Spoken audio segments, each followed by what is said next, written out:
it like you would a normal meeting with the initial introduction. And then if you can quickly, before we get to the minutes, pass it back to me. I'm just going to read through some of the protocol for the electronic meeting process. Okay, can I just refresh that I just need to welcome everyone to the meeting. Motion to accept the amended agenda, first thing. I approve. Go ahead, Matt. What? You're muted, Matt. Sorry, I was just seconding. Okay, no, I was just asking if that was the process of Asia. I don't think we started yet, did we? Tori hasn't, oh, yes, we have. We're All right. good. Let's keep rolling. So we've got an adopted amended agenda, and now I'll just quickly read through the procedures. So I'm just reading this from a sheet, and it's originally written for council, so apologies in advance if anything is unclear, confusing. But so committee members attending the meeting electronically are required to advise, originally it was the chair of the meeting, but we're going to say that Tori, you should advise Tori, and we have her phone number attached to the email that went out previously. Tori, are you comfortable with putting your phone number in the comments? Yeah. Perfect. Okay, so the phone number will be there. Let Tori know if you disconnect and then reconnect so that we can record that in the meeting minutes. It's like you got up and left the meeting, essentially. And then members have to identify themselves when they advise okay, that doesn't matter. That's for a public hearing. With respect to a vote, committee members are only required to state a nay vote. So if you're voting no, then you are required to speak or raise your hand. No statement is required if the member is in favor. Jenna, does that sound like how you guys have been operating to date? Okay, you got the head nod. And also, any members that are on the telephone, they should keep their telephone or computer on mute unless they wish to speak. Everybody's doing that I can see, so thanks for that. So unless you're ready to speak, please keep your stuff on mute. Council members shall be involved in and participate in the meeting. And then, yeah, text Tori if you're having technical difficulty, or call Tori if you need help reconnecting. And if there is significant technical difficulty, we can recess for up to 10 minutes if the technical difficulty is on the district's end and results in any members being unable to connect to the meeting. Does anybody have any questions about those procedures? Apologies again for just reading that out for the moment. Seeing none, Wes, I'll pass it back to you and we can keep running through the agenda. Okay, so we've adopted the agenda. I guess I should also welcome everyone to the traditional territory of the Squamish Nation, first of all. And has everyone had a chance to review the minutes from the previous 2 meetings? Or does anyone need more time? Raise your hand if you need more time. Mike? Mike, you're still on mute. Unmute yourself. I got you. I just said 30 seconds. I'm almost there. All right. Now, go ahead. Yeah. Okay. Are there any amendments to either of the minutes that anyone would like to bring forward? Don't see any amendments, so motion to accept the minutes. Seconded by Councillor Stoner. Okay, moving on to business arising. Sorry. Do we have someone to provide a budget update?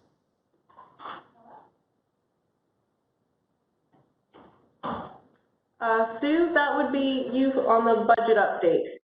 Are you there and able to unmute yourself, or can we turn? Did she just? Okay.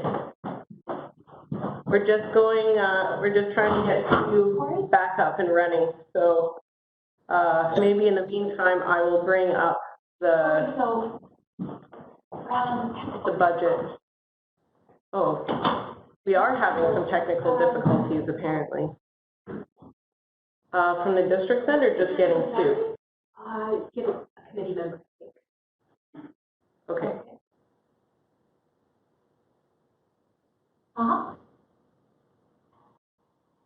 I've got the budget open. Do you want me to just run through it if Sue's not going to be able to make it? Sure. I mean, it's pretty straightforward, so let's just keep rolling with that, Wes. I can check on your. Okay, I'm not sure if anyone else has it open in front of them, but I'm just reading from what was provided. We started with $5,000, our initial operating budgets.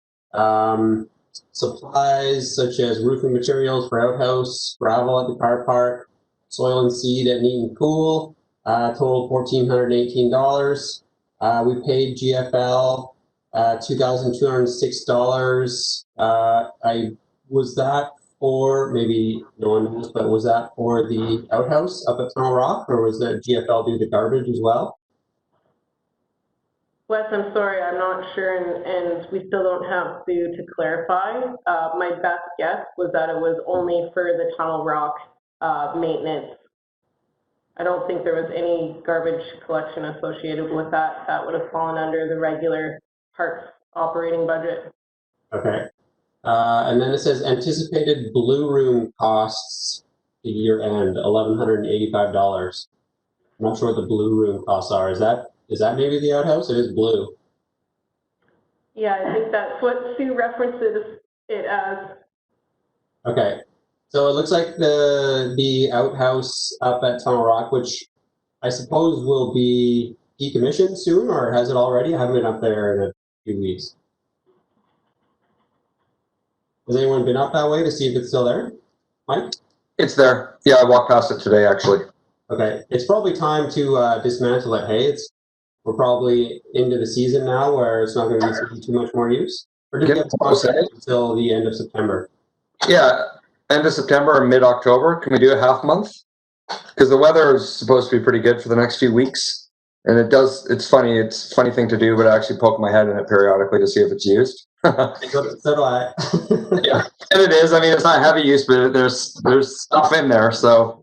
Yeah, it's getting pumped out every week, right? So. Exactly. Maybe to the end of October, and then that would be a reasonable time, I think. What do people think? I see Matt nodding. I see Jenna nodding. There may be a contract in place, I suppose, with GFL. Maybe if Sue was on the phone, we could find out for that. But just as a note, I mean, it costs $1,200 out of our operating budget to have that there. I think it was money well spent. I think it's been well noted that human excrement in the Bluffs is a big problem, and I think this is going a little ways anyway to hopefully alleviating that. So knowing that this is going to cost $1,200 next year, it's good to be able to plan for that. I see $160 that was paid to climb on. I assume that's for some sort of climbing gear, anchors or something. Not sure exactly what that is, but the remaining budget for the year is $29.87. So I'd say we did a pretty good job of spending our 5Gs. Contract services, we started with 24 grand. Maintenance, contract, and operations so far was 14,700. Anticipated contract maintenance expenses to year end is another 5 grand, with $2,100 remaining in the budget for contract services. I'm not sure what could be that $2,000 could be spent on, but I assume it has to be something that would run through the contract. So the maintenance contractor would probably have some input on that, or I guess we could come up with some ideas as well. Put forward. So it looks like we potentially have $2,000 more to spend before year end. And remind me again when year end is? Is that fiscal year end or calendar year end? I believe it's the calendar year end for that budget. Okay. Yeah, maybe we could run through the priority list afterwards to see if there's anything we want to try and elevate for a quick $2,000 win.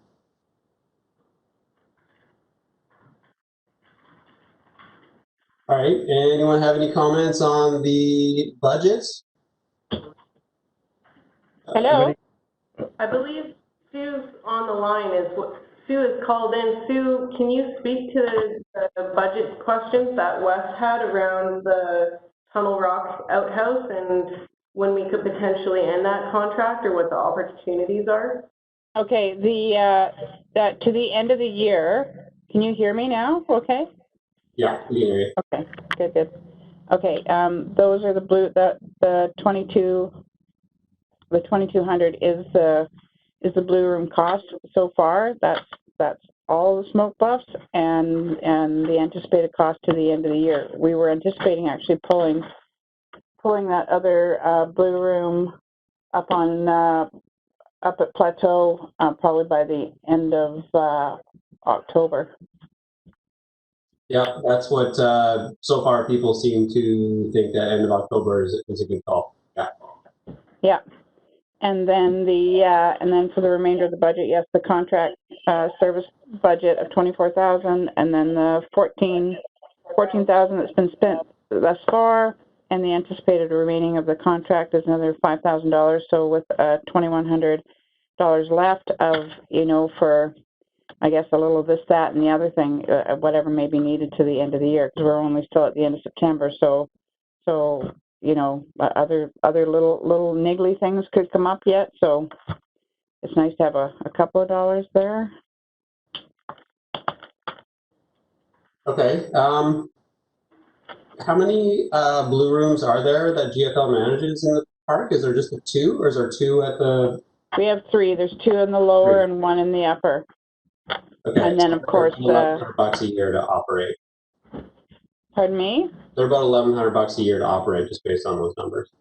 Yeah, it depends what time of year you have them, because they will run about $200 a month, or they can run up a little bit more than that. That's including their if you keep them over winter. They add on it's about $155 for winter. No, sorry, $155. Yeah, $155 for winter. There's also fuel service charges, and then how many times you get it pumped. So it varies.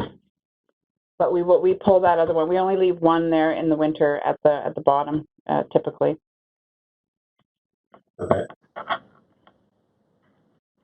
And this year's a little bit shorter too, because we had all the blue rooms there, and then when the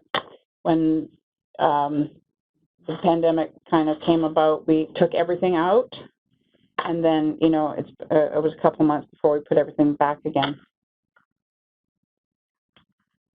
Okay. Could I just pose a question to the group here, and maybe I just haven't noticed this, but does anyone think that it's appropriate to have the 60% of the Smoke Bluffs operating budget go to outhouse payments?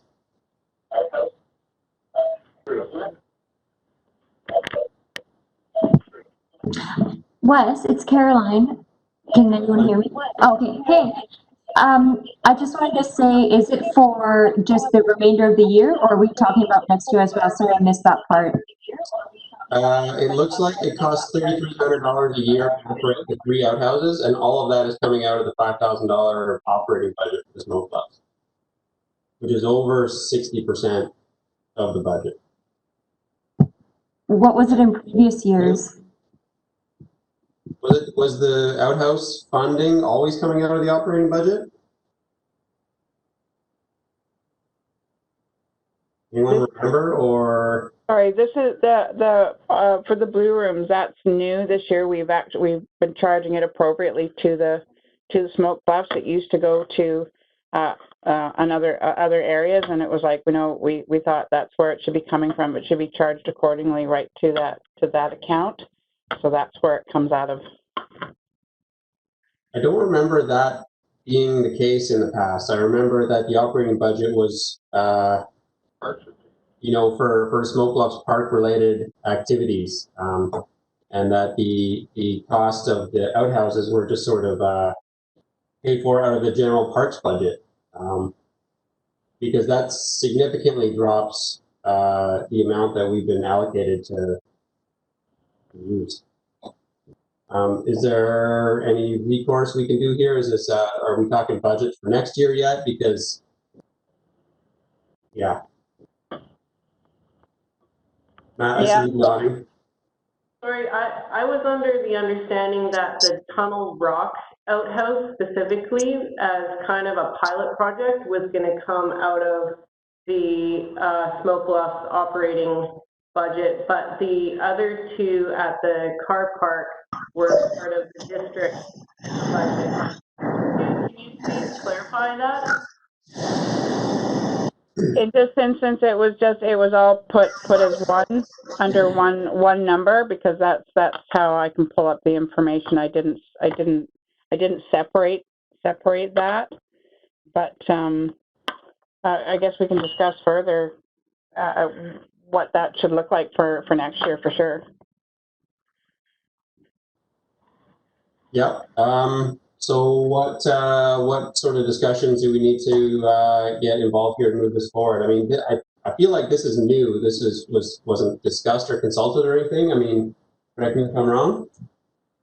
No, we did talk about it last year, that the porta potties or the blue rooms would have to come directly out of the Smoke Bluffs budget, because like I said, we were absorbing a lot of porta potties all over the place in one spot, and we said no, we got to charge them accordingly. So Smoke Bluffs was kind of getting a bit of a break, or that budget was getting a bit of a break by and it wasn't properly reflecting what it's costing for that area.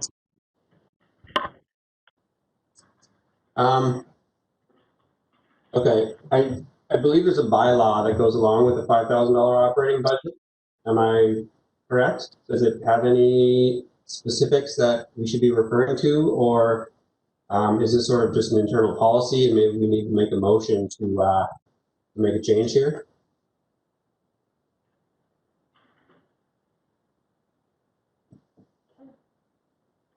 You're welcome.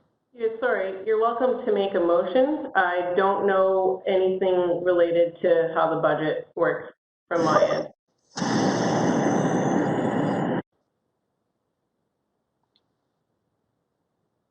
Sue, is there anything else you have to add or suggest to the committee? I just would suggest that I think we're still in the process of finding out how much it costs sort of on a yearly basis to keep the park operating. And we did get a bit of a free ride for quite a few years, in that we weren't paying for those out of our budget, and we were doing a lot more when people on the committee, there was sort of more hands-on management. And since we've sort of stepped back and we're working at sort of implementing a management plan where it's becoming more self-sufficient, I think we're trying to figure out how much money it's going to cost to keep the park in tip-top shape and clean. And this cost for the outhouses is just reflecting one cost, that one factor to that, what the budget should be for our park on a year-to-year basis.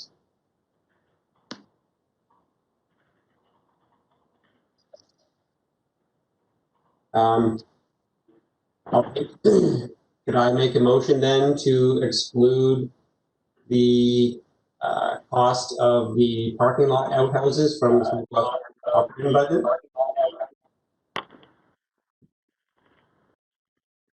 Would anyone like to second that motion or discuss? Mike? I second it. Jenna? So I think I will say that I won't support this motion. I'm a little bit cautious of putting it forward at this time without understanding how that budget is actually allocated. If I read through the management plan, it says that the budget is allocated or is conferred by council. So I think that we can put forward, my suggestion would be to put forward a motion that would consider the full cost of the outhouses in addition to the other operational demands of the park for consideration by council in the future budget. But we don't actually have the discretion as a committee to determine whether that cost should be allocated to this budget or a different budget.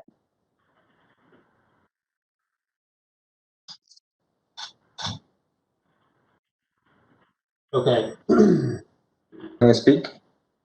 Yeah, go ahead, Mike. Just along the lines of the washrooms and in the park in general, I feel like as we promote this town as a tourism destination and also as councils allowing more and more development in this town, and this town grows, it just seems like fundamental good practice as we encourage more people to come here, that we also provide facilities for them. And that's to me an obvious expense as this district chooses to grow and invite more people to come here. We need to also be bucking up and realizing there'll be more people in there, and this is a realistic cost.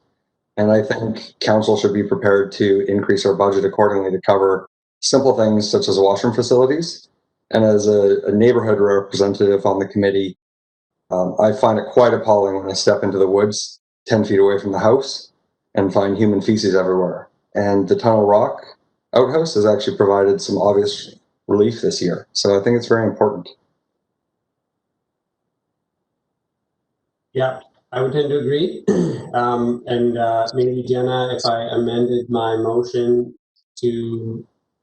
from saying that council should exclude the cost of the outhouses from one thing, then I would like to make a motion to increase our budget by $2,000, say, for example, or the cost of the two outhouses.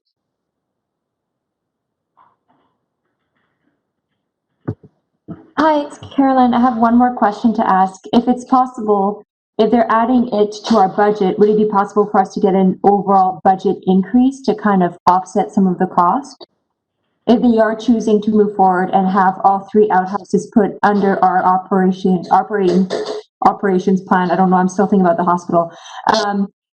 Could they increase our budget so we can offset some of that cost? Is that a possibility?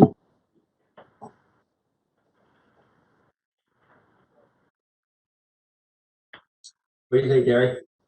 To be honest, there's sort of two conversations going here. One of which is around the update you've got is how we've allocated this year's money, and I want to take that back. I share Asia's understanding that the new one was supposed to be in this account. The other ones were supposed to be coded into the sort of operational amount. So I hear you. We'll take that back and relook at this year's budget. Next year's budget, I don't know that we're on to that tonight for discussing that tonight, are we, Asia? Yeah, it's not explicitly on the agenda, but I was going to raise that discussion as per the same process that we did last September, the same exercise. Where is that on the agenda? I was going to do it right after we do the budget update. Okay, so with respect to this year's accounting, let us take that back and look at that, and let's save what happens next year to the latter part of the discussion later on, if that's okay with the chair. That sounds good. Yeah. It was my understanding that the one outhouse at Tunnel Rock was what would come out of our budget, and that I don't remember ever discussing paying for the two at the car park, but I could be wrong. We haven't very regularly, so. I share that recollection with you. Okay. Yeah. So let us go back and look at the accounting for this year, and let's come back to what we're going to do next year later on in the evening, if that's okay with the chair. Okay. Sue, I'm just looking at the rest of your budget overview spreadsheet. You've got some previous business on the sheet there. Did you want to run through that? Yep, sure. So the previous business, it was still general park maintenance of brushing and weed eating and any maintenance that needed along the trail areas. Neat and cool gravel removal near, that was near complete at the time. I believe it's now completed. Contractor was to meet with district staff regarding a little cleanup around the hydro poles with a bit of dirt and some possible seed. I believe that happened as well and is now complete. Neat and cool water leak. We did check with the water department to investigate, and it was found it was to be natural occurring water that was in that area. And then new maps up at the kiosk were all cleaned and whatnot, made pretty. And the new business is just general maintenance, general contract maintenance of the brushing and so on for the season. Okay, yeah, I believe the Neat and Cool project is complete, and that looks really good. It's grass seeded. It's been swept clean. I believe BC Hydro came and trimmed off those cable ends that were a tripping hazard on the trail, and I think that project actually turned out fantastic. Yes, I understand it turned out well. Yeah. Yeah, there's a nice ditch there on both sides now, and a culvert that can pass that water out of that natural seep. So yeah, I think that was a really good, well done. Yeah, the drainage issue that was up that way too has been resolved as well, as far as we know. Okay, I think that's it for the operating budget, unless anyone else has any comments. Asia? Yeah, a couple things. I have a note that Chris McKay wanted to speak, as well as Brian. Is that? I've got it sorted out now, so so I'll just unmute myself when I have something to add. But it was just, yeah, I just thought that the like when we started discussing the outhouses, I thought that it's been a few seasons where we've paid for additional outhouses, and maybe it's time that we bring a motion to council to reevaluate the amount of resources they put into waste management at the park versus having it come out of the park budget, because it takes away from things that the park needs to spend that budget on, like trails and maintenance and infrastructure. Yeah, I think what we'll do is we'll just wrap up this year's budget, and then the discussion for the requests and the plans for next year. Let's make that our next task.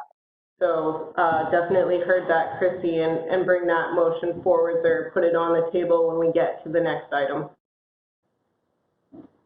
Okay, actually, now that we have Sue on the phone, could I just ask for some clarification on the extra $2,100 remaining in the contract services budget? Is that been allocated, or is that up to the maintenance contractor to decide what to do, or is he open to suggestions? Are you still there, Sue?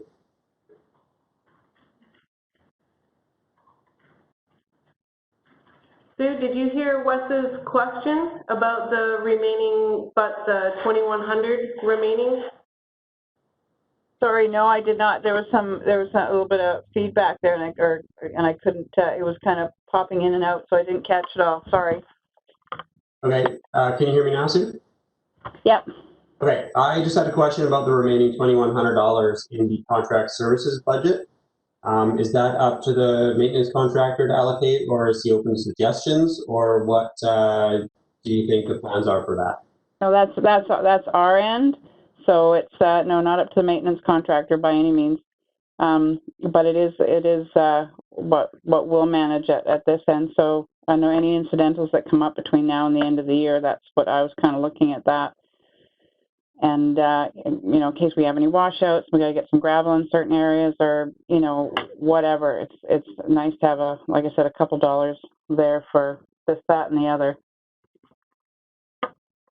Okay, so there's the anticipated contract maintenance expenses to year end of $4,923. We still have $2,100, looks like, sort of extra over and above the anticipated contract maintenance. So, when's our next meeting? Are we having another meeting before the end of the calendar year, so that if there's any money extra, we can have a way to allocate that?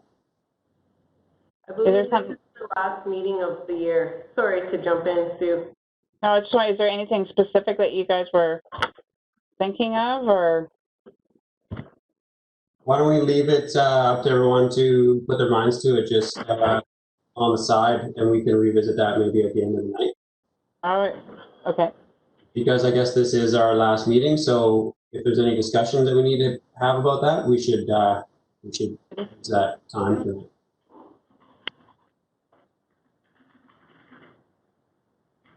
Okay, should we move on to the next item, which I guess would be the priorities, maintenance priorities, or fiscal priorities? Yeah, sorry to interrupt again, but before we get going, I know also Brian Moorhead wanted to speak, but Tori's troubleshooted it, and we think he's the source of that feedback. Every time we turn his mic on is when we are getting feedback. So Brian, if you can hear and you're watching, the only way we'll be able to hear you clearly through your phone is if you mute your computer mic. Is there signage for playground and stuff? Oh, I can hear you now, Brian.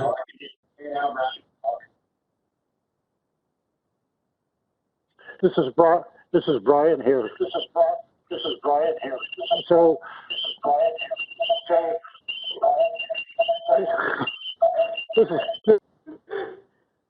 Sorry, Brian. I know Tori tried to walk you through it, but we really we can't unmute you unless you're able to turn off the microphone on your computer. It's not the mic, it's the actual speakers. Or sorry, it's the speakers on your computer. So I believe you can hear everything through your telephone, but you need I to can do turn that. your computer So speakers if off. I turn off the speakers on my computer, okay? That'll work. Thanks, Brian. Okay, go ahead, Brian.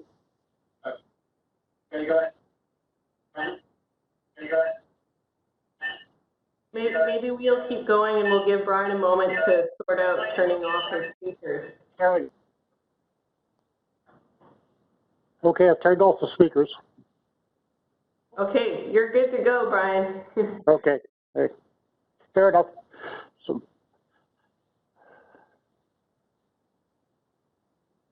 no, I don't hear anybody. We can hear you, Brian. But why am I up? Is the Crag work group up? No, we're not quite there yet, Brian. We're still talking about this year's Yes. 2020 budget. Yeah, so that's fine. So what do you want me to do? Okay.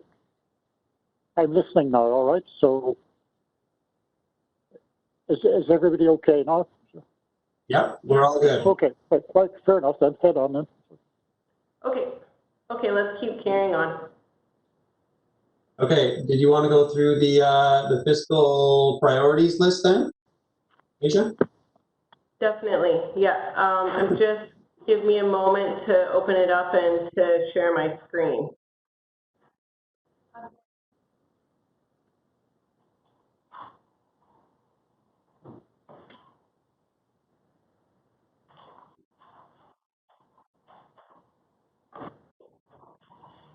Just waiting for it to load here.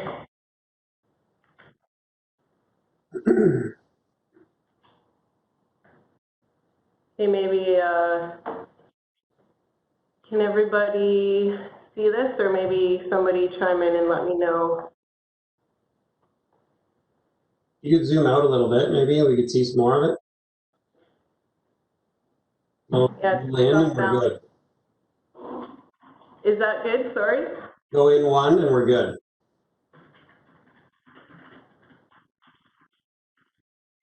Okay. Maybe go out one. Then we'll be good. All right, we're good. Okay. And Tori, let me know if anything else is getting in the way that I can move out of the screen. So the 2021 capital options, I essentially brought over the 2020 list that we went through in September 2019. I've marked out the work that was done around the BC Hydro and the car park Crag stuff because I believe that's done. Wes, would it be easiest just for me to summarize the points and then we can have discussion? I think ideally, this is stuff that is an ask above and beyond the operating budget, and so a prioritization or a motion would probably be the most helpful for council if there's any high priority things from this list that the committee would like council to consider for the 2021 budget. Do we have access to this document just to review it, or? Unfortunately, it didn't get added to the agenda. I just was working on it today.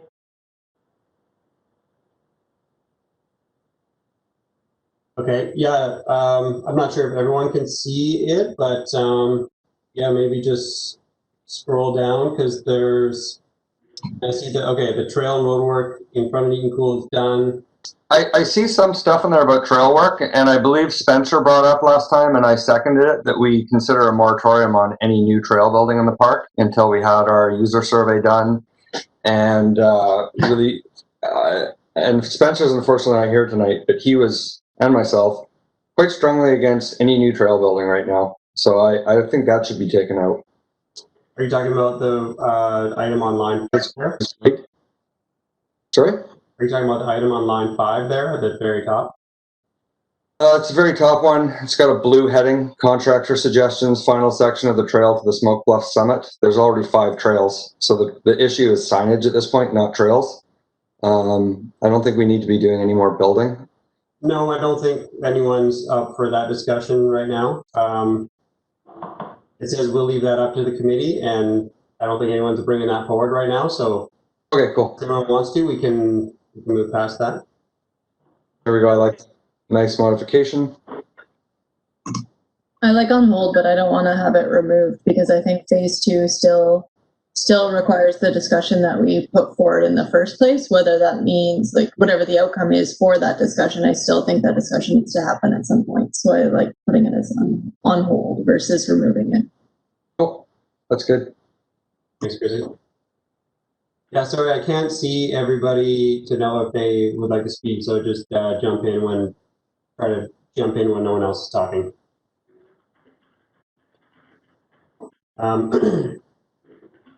Repairing the hydro road drainage up from the parking lot, a couple water bars, maintenance priority, yes, moderate short term, ongoing program of machine maintenance of trails. I mean, the water bars are there. They're semi-functional. They just need maintenance every year. I don't know if there is a way to completely maintain those properly other than maybe paving the trail. But it might even be too steep for pavement. Yeah, should we just keep scrolling through the list and see if anything pops up on anyone's radar, and anyone can chime in and say if they have they see something that's a high priority. You want to scroll down a bit, Asia? Those water bars are dangerous, so it's good that they're on there and we're aware of them. Yeah, it's a steep road. Yeah. The water bars are difficult to navigate when you're going fast downhill. Yeah. And the surface is loose, so it's hard to slow down. Maybe even a warning sign, water bar ahead.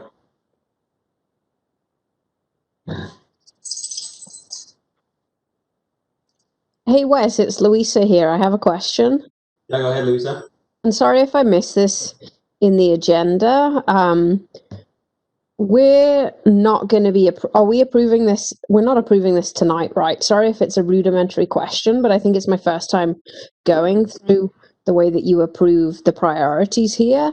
And the reason I bring it up is I'd probably just like to look at it and think about it before going high or low priority. Yeah, it's this is new to me as well, and we definitely spend a lot of time on this in previous years for what we're going to put in for the budget for next year. And Asia far as what you said earlier, this is our last meeting of the year and where budget negotiations are upcoming. Are we being required to sort of decide on this tonight? I think for 2021, this is probably our opportunity. And so apologies that we didn't get this out to you guys sooner. And I think we've had the same discussion maybe at the September meeting last year that we probably need to tackle this earlier than the September meeting. So I think we should endeavor to do this earlier for 2021.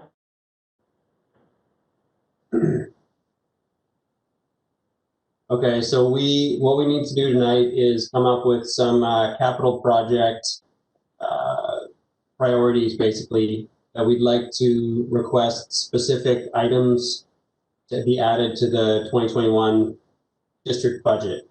Is that correct? Yes. Okay.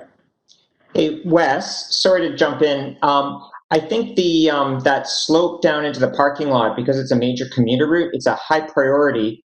But I unfortunately, I don't have a suggestion on how to make it safer, like yourself, aside from making the surface better. And but I sort of keep it as a high priority. But I think a solution has to come forward, maybe to cost whatever that solution is going to be at some point. Just because it's a main commuter route coming out of Hospital Hill, Valley Cliff, down to Brennan Park, etc. Yeah, Mike. In terms of the water bars, I completely agree with you, Matt. Could we not just do a 6 or 8 inch culvert buried so the water drains through, and then we can have gravel fully over it? That would be an inexpensive short-term solution that probably is a matter of hundreds of dollars rather than tens of thousands. I think the issue there is that there's no ditch on either side because it's bedrock, and you need a ditch on both sides there. I think it's even in a fruit cut, or maybe it's not, but it needs a ditch on both sides and then a culvert. So you'd need a surface lift of a fair amount of gravel in order to install the ditch and the culvert, which might be something that should be thought about. Asphalt grindings, are we looking at this over the parking lot? I wonder if those could be installed over the trail, because they do compact quite a bit more, and it's quite a bit more compact surface. I've seen some interesting trail building techniques in the past where you put in kind of I'm going to call it like kind of 6 or 8 inch minus crushed rock, and then you could do landscape material over top of that, and then the gravel. So that culvert will effectively allow water to pass through and trap water running down, but it'd be safe to pass over it without having a ditch that, I don't know if maybe we've never had an accident there. Maybe this isn't an issue. Maybe it's a perceived issue, but it seems sketchy. Yeah, no, it is an issue. I think you're referring to a French drain. I mean, yeah, that's a good option for sure in a trail setting where you don't have access to machinery or lots of materials. Even with the landscape cloth over top of them, I've seen them get plugged up with vines just flowing sideways. So they even French drains do require maintenance, and there's been a lot of different things tried there. There have been wooden box culverts, I think, at one point. There have been various covers over top of the wooden box culverts to try and pass that water from one side of the trail to the other, or stop the flow over top of the trail. But it might be worth at least talking to someone who's an expert from the district about this. Because again, I mean, we might be getting into the realm of a bunch of armchair experts talking out of the side of their mouth. So maybe we could have someone from the district look into that and recommend some options. Hi, it's Andy from the district. Hey, Andy. Hi. I would, like on that part of the trail, I know the water bars can be a hazard. An alternative way would be to install a 3 inch minus so it'll give you a higher lift, and then just re-sloping the existing road there so the water actually will run off to the side, and that'll also give you some small drainage ditch as well down the side of it. You're right about in regards to putting a French drain in, they clog all the time. Yeah. And that'll be a higher maintenance cost because we'll have to dig them out, close the trail down, that type of thing. So I would strongly suggest that you would, you know, to remove the water bars, just use a 3-inch minus, raise it up about 6 inches. That'll give you a drainage ditch on the one side, and then just using an excavator or something to reslope it so the water actually drains off to the one side. Yeah, I like that idea. You have to crown the road on both sides so that the water drains off both sides. If you've got the lip, you've got the ditch on both sides, but that crowning still requires regular maintenance to maintain that. Otherwise, you end up with a channel running down the road, and then there's no water bar left to catch that and move it off the road. But I mean, I get the function of the water bars is doing their job. They're just hard to ride bikes over. I'm wondering if there's another option. I don't, paving is not a good option. I don't think that's just going to increase the speed even more. Yeah, I don't know if that trail is probably too steep for legally for pavement. I mean, if that's wet, you'd skid on your bike forever. Oh yeah, if it was icy, that'd be so insane, and it would be icy for a good chunk of the year. Gravel's probably safer. Yeah. With Keith Halverson, right, with Landluggers, he's pretty experienced with building stuff like this. I wonder if he could propose a solution.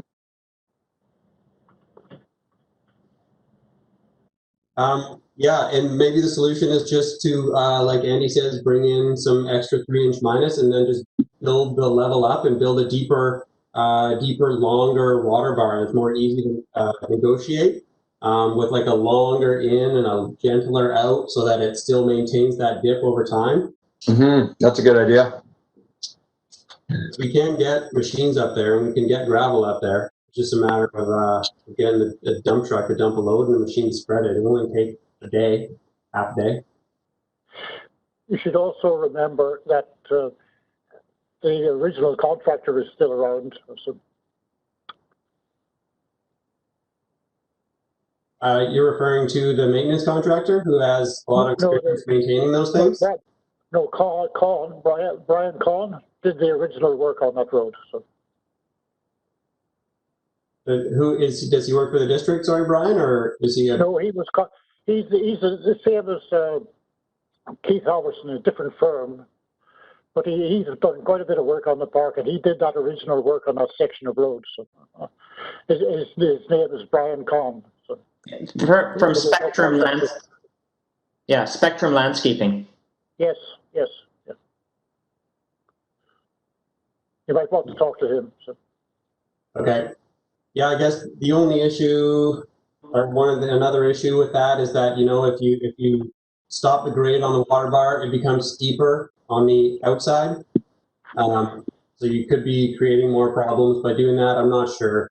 But having more gravel and having a higher raised up surface gives you more options anyway.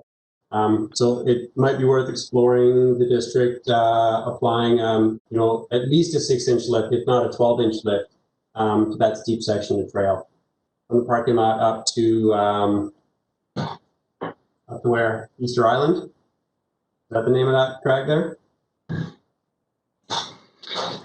Is there someone at the district who's kind of a bit of an expert on bike paths and things like that? There must be someone there. Asia, is there someone that knows what they're doing in the district? Because I was just thinking 3-inch minus, that might be actually really big and awkward to pedal on or walk on or anything.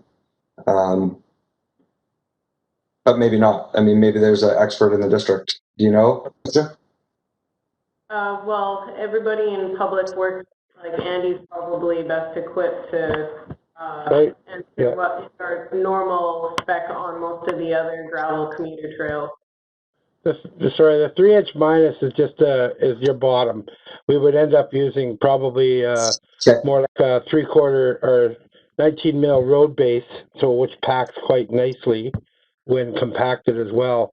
That would be your top layer. Cool. The 3-inch is just basically, it's a fairly cheap material to purchase and easy to install, so easy to work with as well. Yeah, that makes perfect sense. It would be a final grade, of course. Cool. Yeah. Yeah, I mean, if you guys have any pit run material that you're trying to get rid of too, it doesn't have to be screened 3-inch minus. Like if you've got some pit run that needs a home, that might be a good option. Yeah, I can look into that. I'm not sure what we got, but we can definitely have a look.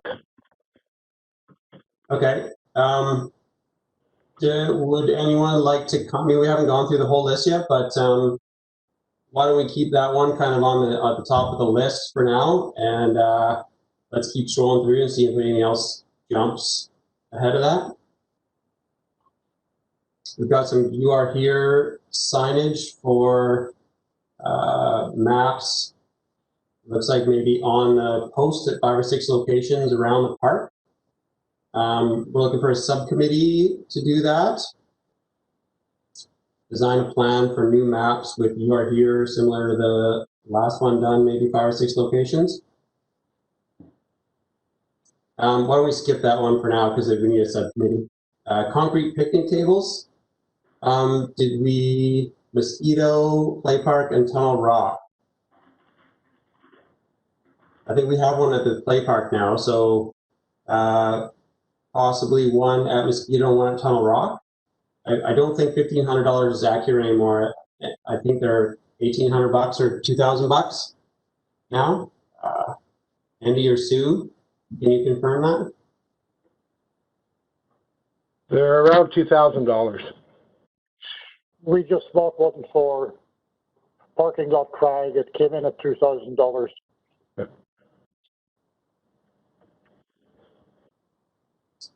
Okay, I mean, I'm in favor of picnic tables at Mosquito and Tunnel Rock. So yeah, I think that should be, oh, it's still, I mean, it's showing yes, high priority short term. Hey Wes, it's Louisa here. I got a question for you. I'm having a hard time visualizing where at Mosquito the picnic table would go. Can you just help me understand that? It could go kind of just off of the road towards the Crag there. There's kind of a flatter area there. Otherwise, it could go across the road in the hydro right away. Okay, thanks. Wes, it's Chrissy here. From my perspective, and I'm not sure if anyone else wants to weigh in on this, I think like those are great spots for picnic tables, but I think like the park that we've been sort of like servicing for the last few years is all in pretty good shape, and I would love to see more money put into the parts of our park that are going to need rehabilitation that were like the areas that were previously private.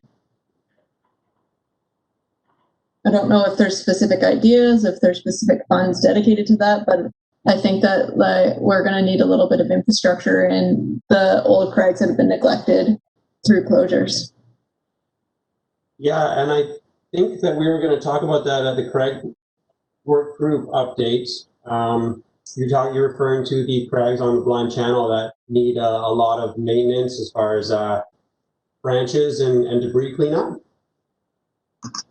Yep, and I'm almost certain hardware too. I know, I think I saw in Brian's notes that there had been some donations, but like it's hard to, I'm finding it hard to look at this spreadsheet when we have like quite a number of things on our agenda that might have more potential cost implications too. Like we've got the signage at the playground, we've got all these roundtable things that also might have like higher term cost implications. So it's hard to like go through this list and decide yes or no. Yeah, I mean, maybe what we should do is just put everything as a high priority that we want and then group it into one ask for the district. This is over and above our maintenance budget, everything. I see Louisa asked a question of whether or not the bike traffic calming would come from the budget.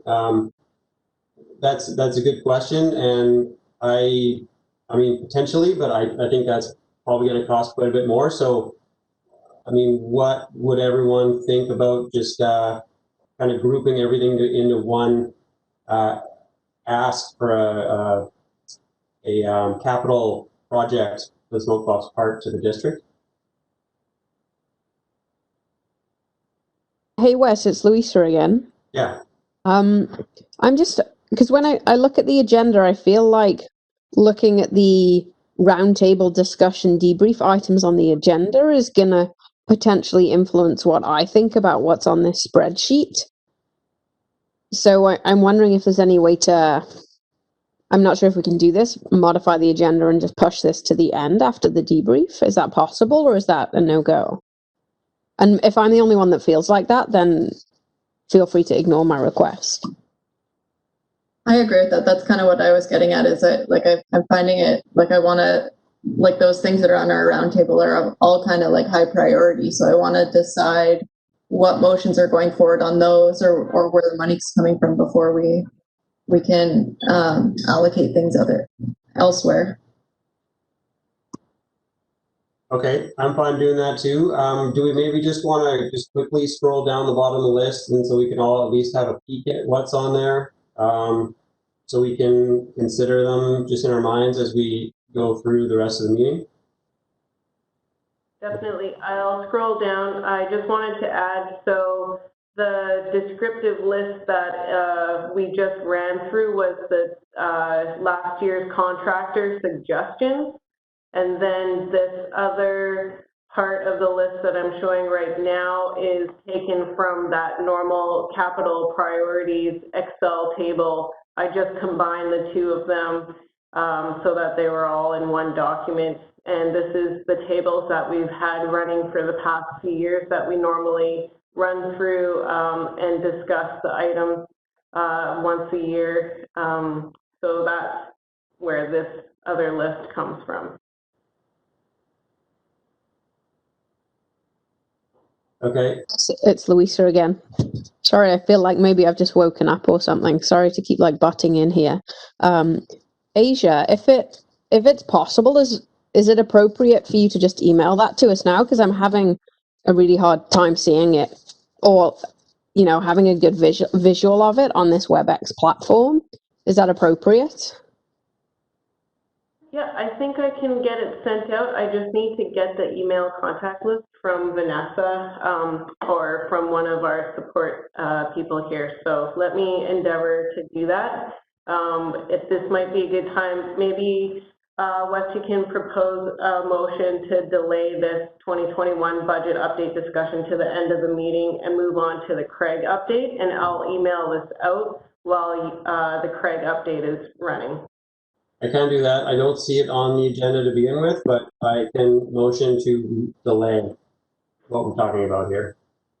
Could I recommend an amendment to that motion? Could I motion that we call an additional meeting in November, or prior to the deadline where this has to be done? Because I think this takes more time than we have today, considering we have some quite large things on our agenda for the roundtable too. I would like to second that motion. Thank you, Chrissy. I feel like we're getting bogged down here. Can we, I'd just like to give an opportunity to discuss that additional meeting motion in relation to the council budgeting timeline and invite Councillor Stoner to speak if she wants to. Yeah, thank you through the chair. In terms of timeline, council will start budget debrief discussions. I believe it's the first of the conversations is coming to council, and I'll look at the agenda here, or the agenda planner, but I believe it's the last week of October, which means that staff are doing their budgets now internally, and then they bring the high level budgets to council. So there's a bit of an internal vetting process from a staff perspective that happens beforehand. I just see Mr. Buxton popped up.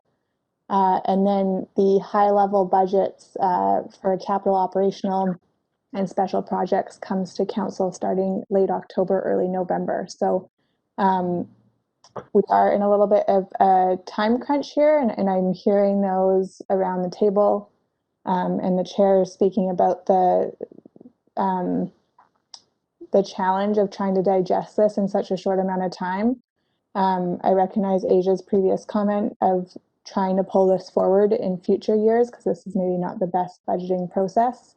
But looking at the timeline that we're in, going into October next week, it might be difficult to get an additional meeting scheduled with statutory requirements for notice in advance of when they'll actually be useful for staff to incorporate them into their conversations. But with Gary Buxton on the line, he may want to jump in as well.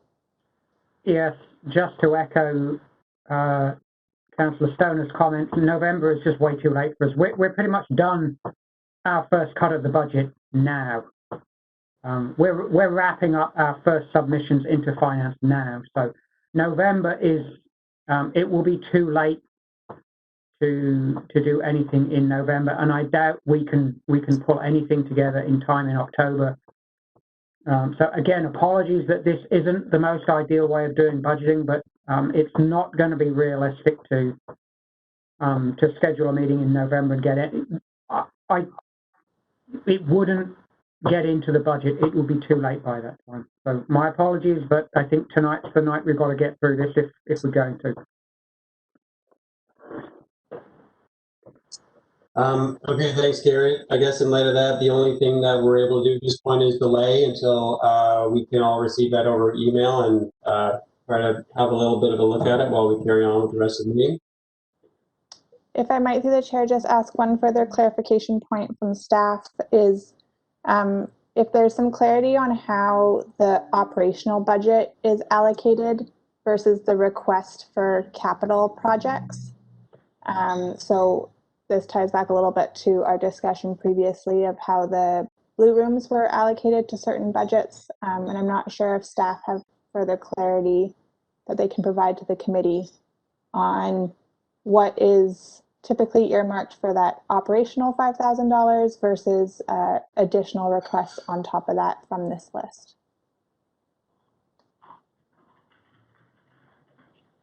Yeah, Asia, I mean, I know that we have coded that blue room funds into the $5,000. I share Asia's recollection is that the new one gets coded into that, the rest gets coded into the remainder of the $24,000 operational funding, as it has done previously. So that's my recollection. Yeah, sorry, that was a mistake on my behalf, and I will take that one, and we'll have to just relook at that and figure that out for sure for next year. Okay, so we are going to be allocated our $5,000 budget again next year. There's probably no change happening to that. From within that, we can discuss how we want to spend that as the year goes on. But for tonight, the only thing we need to consider is whether or not we want to add any of these capital projects to the 2021 district budget. It could be some, it could be all, it could be none, but I guess tonight's the night that we need to do that. Correct. Okay. Then we will await your email and we'll carry on with some of the bigger items on the list. Who is scheduled to speak to the trails update? Or is there anyone have any trail updates? Wes, I think normally it is more of a roundtable for that. I don't personally have anything to update on the trails front. I'd invite Sue or Andy if there's anything from their staff side.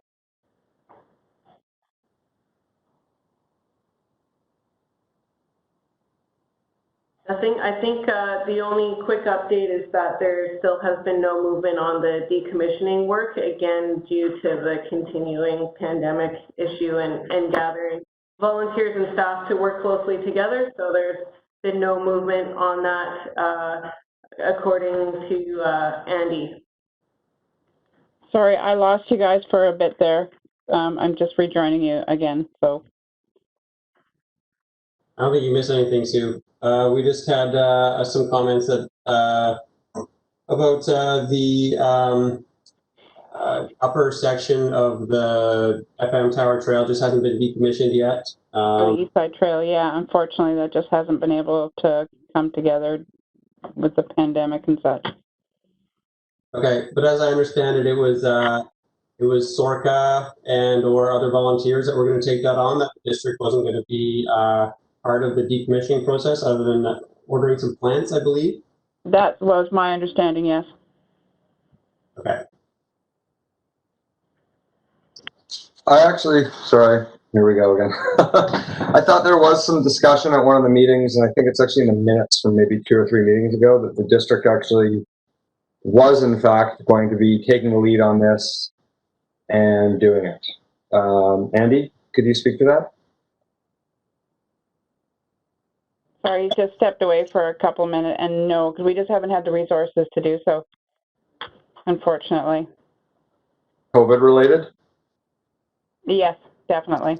Okay, so should we just say it's on hold then, and the district will, at a later date, when COVID's not an issue and resources are freed up, they'll handle it? It's a big ask. My understanding was that it was different parties all coming together to try and you know, do that. Yeah. That was my we won't be doing the work ourselves. No. That's right, and I think it was going to be under the coordination of the district, though. Is that correct?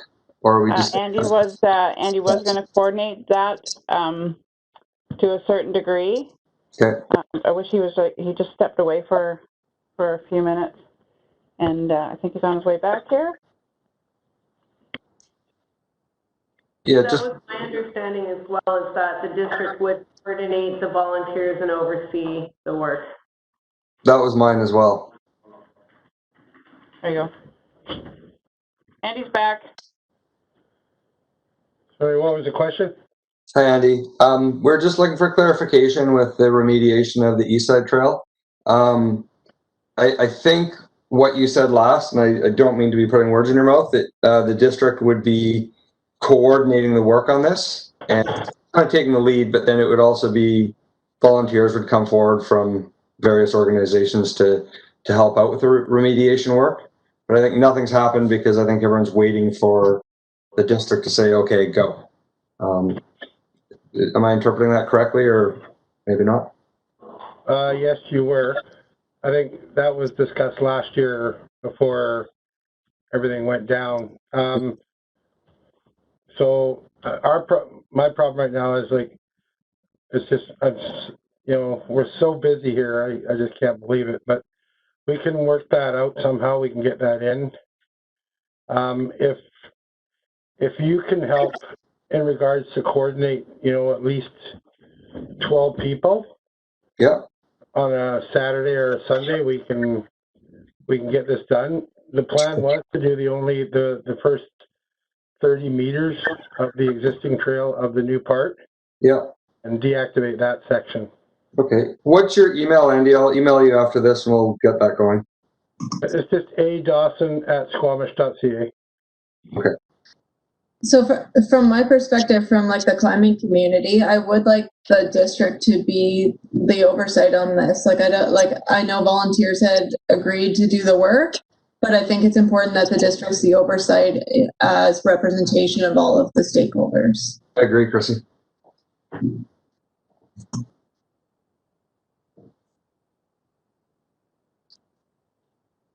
Okay. Moving on from trails, Brian, do you have a Crag work group update for us? Yes, I do. So, is everybody hearing me okay? Yeah, go ahead. Okay. As you know, the free and easy Crag, which has been developed over those past few years, has been a huge success and has become extremely popular. This has sort of precipitated interest in restoring the upper Crag above free and easy, which is called High Cliff, which has fallen into neglect in recent years and has potential for being another good site. So we have a volunteer group working hard on cleaning up there and taking down a number of hazard trees under the supervision of John Harvey.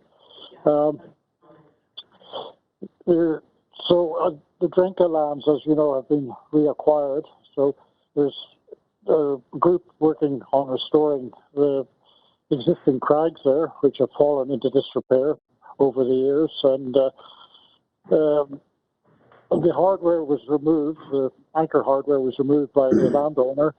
And Time On and Valhalla have generously undertaken to fund restoration of the hardware. So there we'll be working on that. Also, Rescue Rock, which is of interest to the Squamish Search and Rescue Group, will receive a little bit of care as well. We will need a little bit of help here.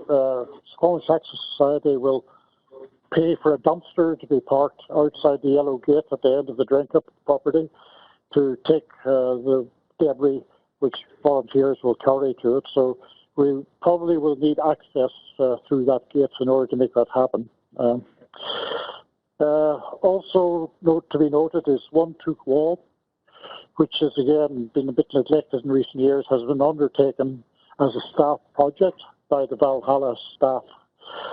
We should clearly note that the local businesses are extremely supportive of this park, and it should be read into the minutes that this is so.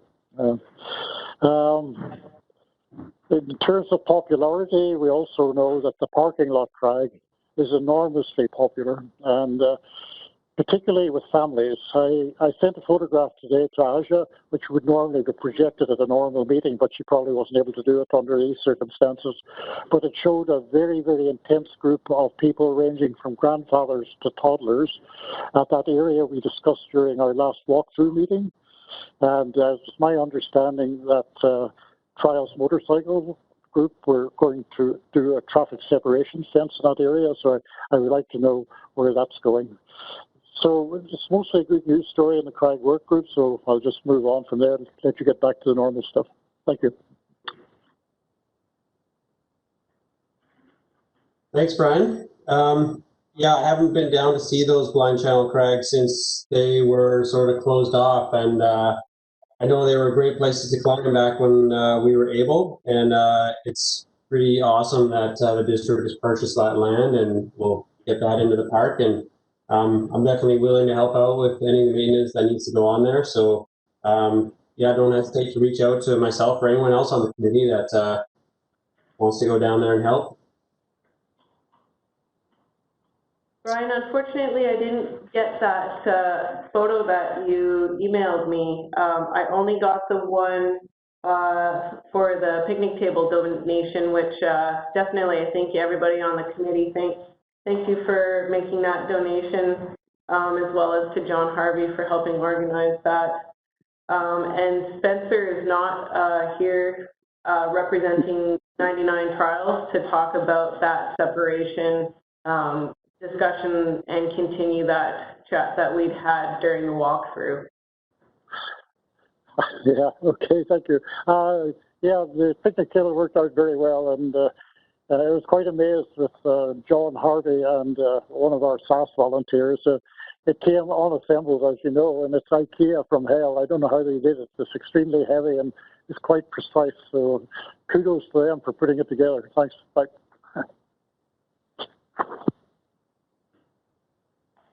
Brian, do you need any help coordinating that gate key or any access to the blind channel road? I'm sorry, I didn't hear that. I'm sorry, I didn't get that. Just wondering if you needed a hand or anyone to open the gate, or if you need truck access or anything like that?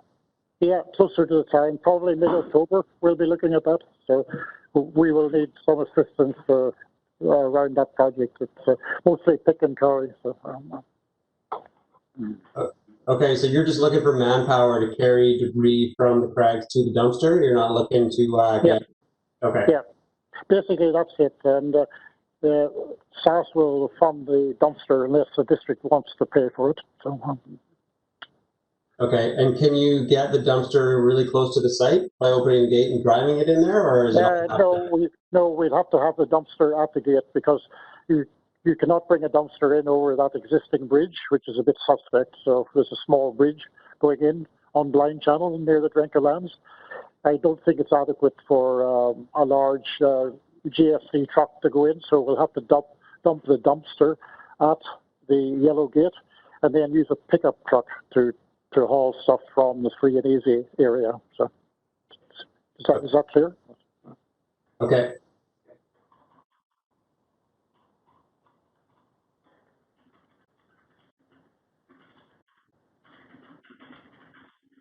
Okay.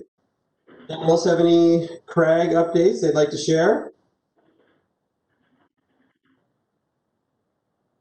I'd like to thank Valhalla for sure for taking on the 1-2 retro scrub. That's a great Crag, and it's a little out of the way, and I'm happy that it's going to get cleaned up. Hopefully it'll see a bit more use and get a little less salal regrowth with more people climbing on it. So definitely, yeah, thanks to Valhalla for that.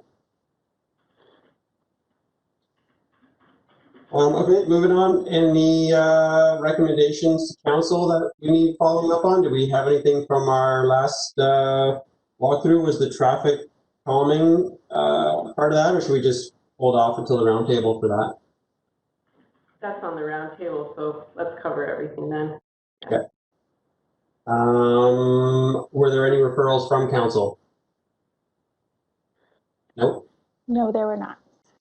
Okay. So moving on to the roundtable. So there are 7 items on the roundtable. So why don't we try to limit it to like 10-minute discussion on each one or something? Otherwise, we'll be here all night. So update on cyclists, traffic calming, best practices for the Smoke Bluff Park commuter trail. Go. Why don't I start the discussion? So I did check in with several district staff who are knowledgeable in that area. A lot of them just referred me to the BC Active Transportation Design Guide. So I had a look at that. And really what it spells out is that for mixed use trail situations, bollards or those, they call them maze gates, but kind of the chicane gates that we talked about are not good. They create potential safety hazards, and that was very explicit in the design guidelines. And so my thoughts there are to steer us away from going down that route of putting in any kind of chicane or gate. And basically they said, you know, separation is really the best solution to mitigate potential conflict, and that signage is also an alternative option. Separation meaning one way up and one way down? No, separating pedestrians and cyclists. So having a separate bike trail that might go around the kind of playground area and where all of the pedestrians are walking. A little challenging with a bucket of space to work with, though. Yeah, for sure. We've got an outhouse on one side and a cliff on the other side. Should we go the signage route? See how it goes and then reassess? And signs are cheap too. That's the cheapest, simplest option. And then we'll go more complex if needed. Unfortunately, my experience in parks is that people don't read signs.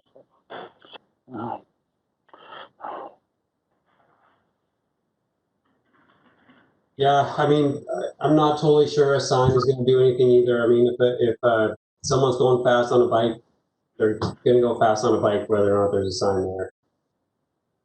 I think it probably is worth an initial try, at least, that it's a playground zone, you know, the big playground signs that we use for car traffic and whatnot, and alert people that you're coming down a hill and into basically a playground zone. And the last thing anybody wants to do is run over some kid or someone pushing a stroller.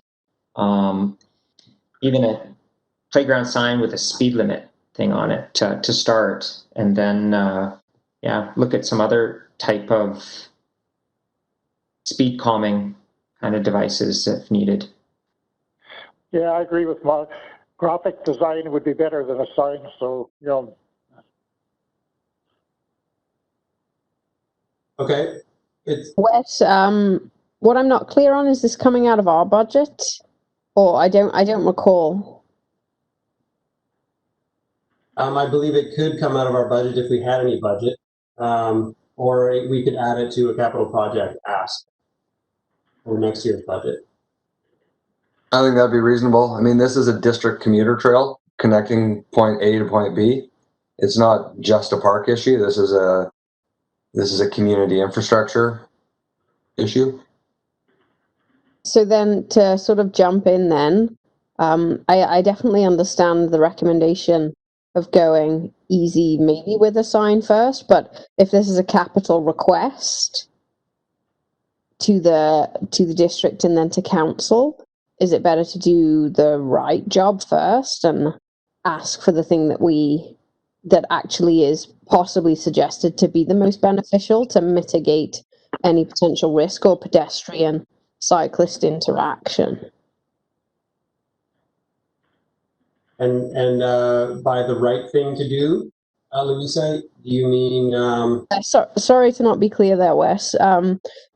Based on what I understood that Asia passed along from the BC Active Transportation Guide that I just pulled up, is separation of cyclists and pedestrians. So is it better to explore that route as a capital request as opposed to signage from our budget? So I guess when I said the right approach, I meant possibly the safest approach. I second that, Louisa, like asking us that, like adding that as part of our capital budget.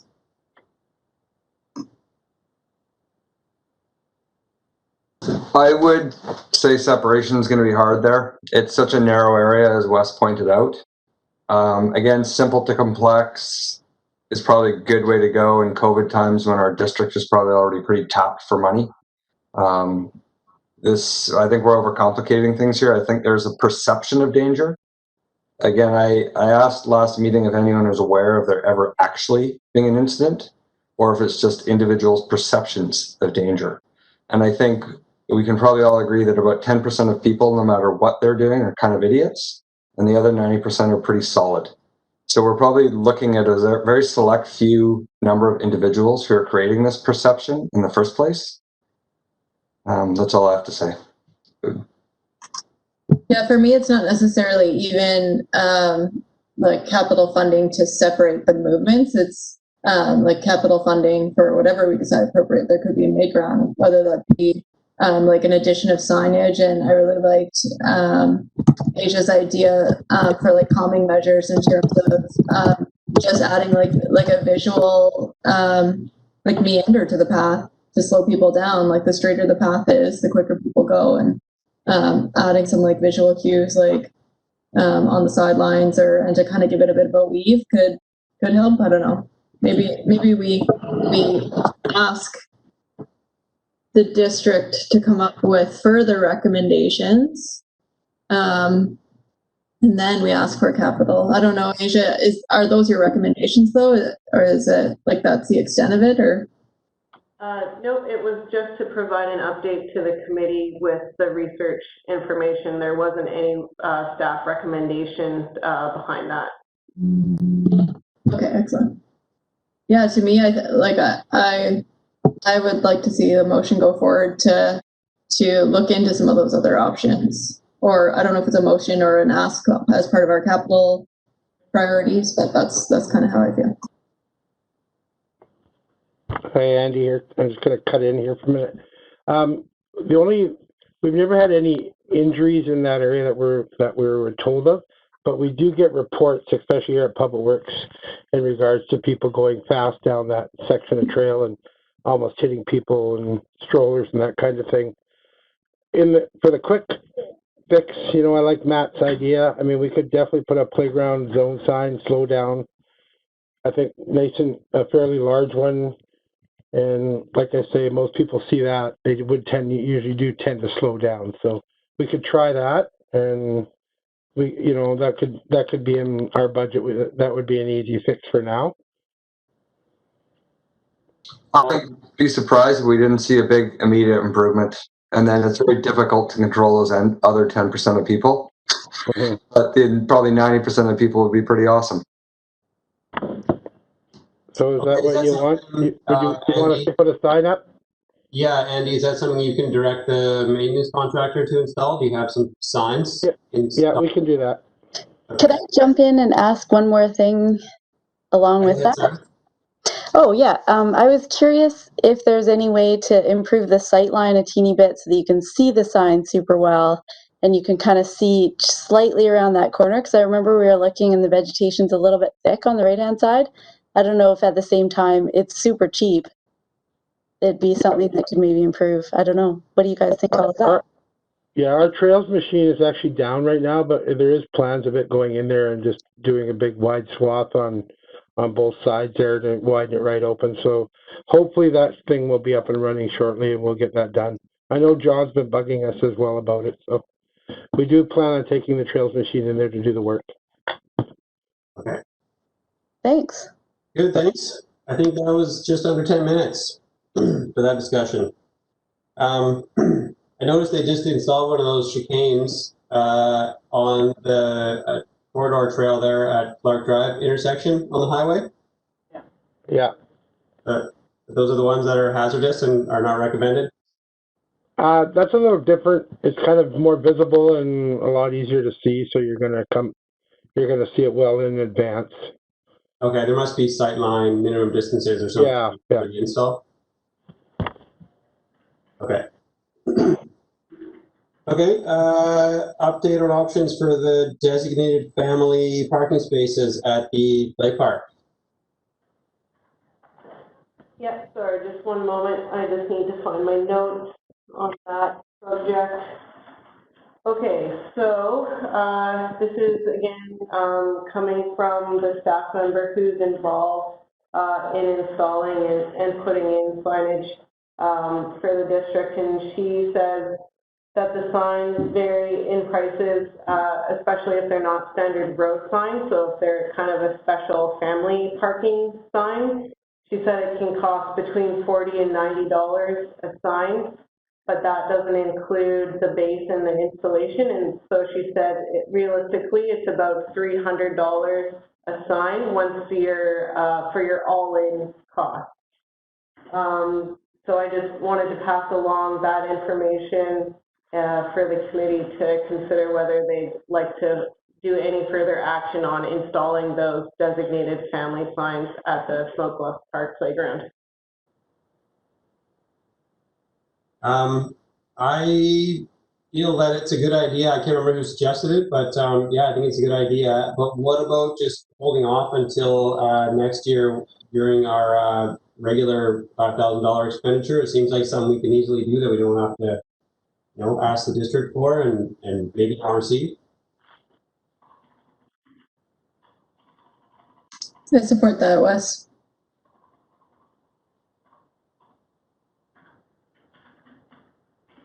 Okay. Are we thinking one? Like, there's probably what, 5 parking spots there, 6 parking spots? Are we thinking 1 or 2 of those should be designated family spots?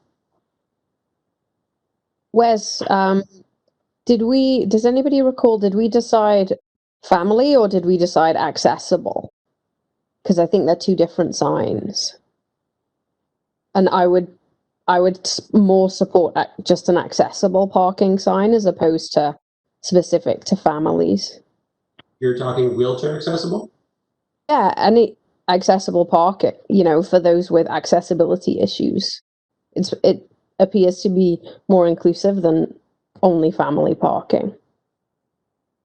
Anybody with mobility issues that wants to visit the park. I completely agree. I think that's a very good point. I agree too. I think we also have room for both. Like the idea is to like gain accessibility to users who can access it is easy, but also to encourage climbers and other people visiting the park to not use the spaces that they've been asked not to use. Not annoy neighbors. Yeah, I guess a couple points on that. I mean, there is the car park Crag where it's quite a bit more easily accessible to people with mobility issues. And there's a fairly limited number of parking spots at the Smoke Bluffs Play Park area. I'm just wanted to put that out there that there might be, I don't know what's normally considered a percentage of parking spots should be designated for mobility issues. If it's 1 spot per however many, I feel like out of 5 or 6 spots, having them 1 designated as mobility only might. It would be one for that number of spaces available, but because it's not technically, they're not technically spaces, but for that amount, it would be one. But I think the idea behind putting the signage there is that we want to find a reason to encourage able climbers to not use those spaces because it's upsetting the community. And I think it might putting some sort of social pressure behind signs like family usage and accessible parking will, I think, draw to the conscience of people using the parking rather than just being like, oh, I don't care what the neighbors think. I agree with Chrissy. That's a good point. That's a good point, Chrissy. And it's a simple solution that's kind of a soft solution. And while it allows other people that really do need to park there to enjoy the park. Yeah, it encourages people to be more socially conscious, but then also, like you said, Mike, increases accessibility for the people who don't want to park at the bottom and walk all the way up to the play park, or don't want to park at the bottom and use a wheelchair, or if they've got crutches or any other difference in ableness to get to the park to have lunch. Totally. Yeah. There's some amazing viewpoints up there that are quite quick to get to too. So maybe that 100-meter scramble is a really big deal for somebody, but they can get up to those viewpoints underneath the power lines up there. But maybe they can't do it from the bottom. So it's everyone's needs will be different. So I love the accessibility and family parking. And who's to judge what someone's accessibility issue is? Like maybe they have cancer, you can't see the issue. What about installing one accessible parking sign, one family parking sign? I like that. I'm thinking if you're to do one accessible parking sign and then maybe 2 family parking signs, but designated only for playground and not just say family parking. Is that kind of what That's a good idea, Andy. Yeah, because you don't want to say family parking and then all these families come up and just wander off. As for the accessibility part of it, that could be done, but I think you'd have to still modify around the gate if there is to have wheelchair access if need be. So we'd have to do a little work on that too as well. So that's kind of what we did down at the car park Crag where we have a handicap parking sign down there. I don't know if you've been down there to see it, but there is one there actually. Okay, so more specifically, we'll have 1 or 2 spots that say, family parking for playground use. Maybe playground use only, and then an accessible parking spot, and then the other 2 will just be available.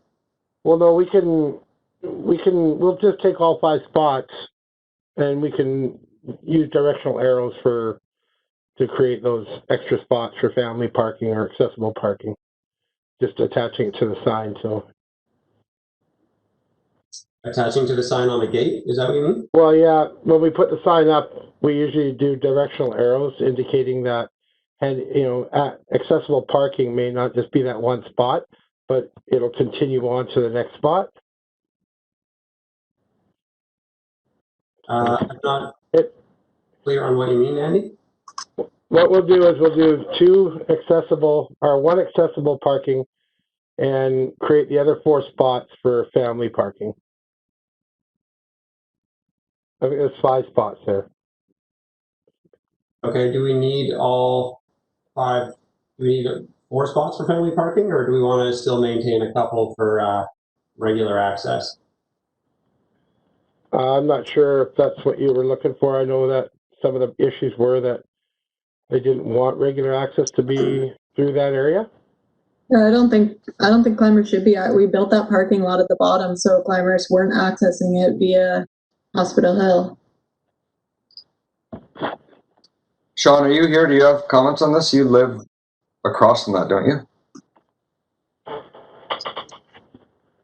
Yeah, right. Thank you. And yeah, I think that the designation of family parking probably would be better stated as play park parking, as Andy was commenting a minute ago. And I love the idea of the accessible. You know, as one of the neighbors, I certainly don't have a concern with climbers parking there, but you know, I know there are other people that are a little bit more impacted by kind of the cooking that goes on and the toothbrushing and the changing of clothes and so on that occurs in that area. So yeah, I think that play park, family parking makes sense to help out with those objectives. Sean, are you aware if Pascal and Kaz have been having people continue to park right in front of their driveway still? Not in front of their driveway. I mean, you know, they've got a relatively good buffer there. So yeah, we're not aware of anything, you know, recently. It was happening before they put their little garden in at the sort of the north end of their driveway. Okay. And as far as the rest of the neighbors, discussion for this one, so maybe we can just move on from here. But since the consensus would be to install accessible signage and play park use only signage for the remainder of the number of spots that are there. Does that sound accurate? Yeah, play park only sounds good to me. So. The only thing that I'd add and point out is that for most people, it's a neighborhood play park, so most people are not necessarily driving to it. So I figured you'd probably only need a couple play park signs. I do really highly appreciate the accessibility signs, though. I think those are very inclusive, so I highly support those. I agree with Matt. It's Caroline.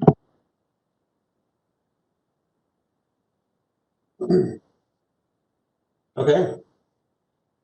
I guess to move on, Wes, what I'm not entirely clear on from the discussion is whether we decided to make the whole 5 spaces play parking and accessible, or 3 of them, or that's what I'm not clear on, and I'd love some clarity on if we made a decision or we didn't make a decision on that.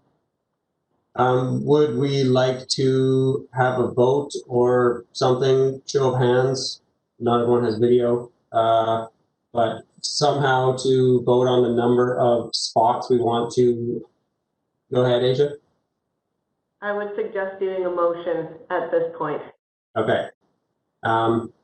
So I would like to make a motion to put up 1 accessible sign, and the remainder of the spots should be, there's 4 or 5 additional spots, they should have signage stating that they're for play park use only. That would be my motion. I second that. Okay, all in favor? We have 1, we have Mike. Who's in favor? Myself, Chrissy, you're in favor? Mm-hmm.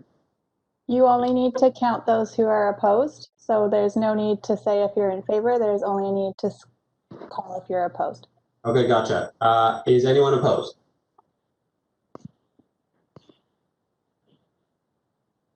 Okay, I believe the motion is carried. Sorry, Wes. The only question I have is, if it's an accessibility parking space, is there still spots for 5 spaces? Because an accessibility parking space will have different width dimensions compared to a regular parking space. So I'll leave with you. Yeah, so there will be 1 accessible space, and the remainder of the spaces, whatever number there are, will be for play park use only. Okay, sorry, thanks. Okay, so now that we've decided that, someone needs to pay for that. Can we add that to the list for discussion later about the capital projects, or should we just defer until next year to install those? We've made a motion to do it. How about we wait until next year and use our own operating budget to actually make the install? Anybody disagree? Wes, I think it would be easiest if you amend your motion to include where that's coming out of, which budget, and the timing of that.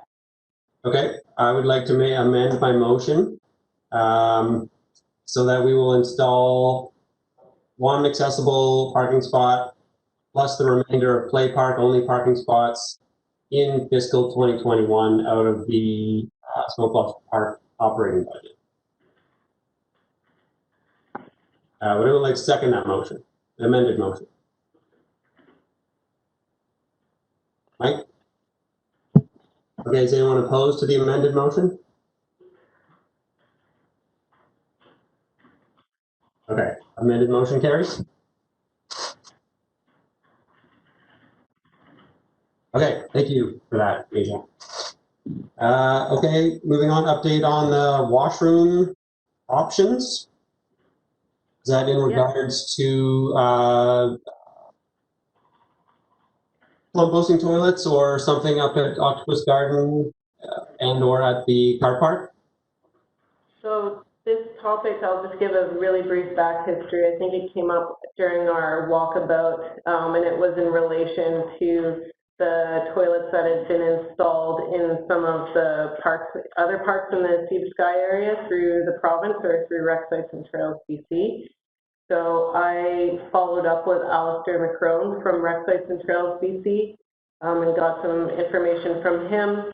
He said that they have installed some pit toilets, but that I should talk to Vancouver Coastal Health around that particular issue. So I then talked to Dan Glover from Vancouver Coastal Health. He clarified that Vancouver Coastal Health does not regulate pit toilets and that they're not permitted. So really, he said the two options are a sealed vault toilet, but that then needs to either be vehicle accessible or you're paying an exorbitant amount to heli pump out the contents. And the second option is the urine diversion composting toilet. He said these are allowed, but that they need to be professionally designed to have the system. The system needs to meet their standards. And the cost of a urine diversion toilet, at least for the ones that Rec Sites and Trails BC has been installing, are approximately $12,000 for a prefabricated unit. So I just wanted to pass along that research that I completed and just leave this statement with the committee that, you know, this is all good, but again, we need the time and resources to take this any further. And so that's, again, considering those capital requests to council.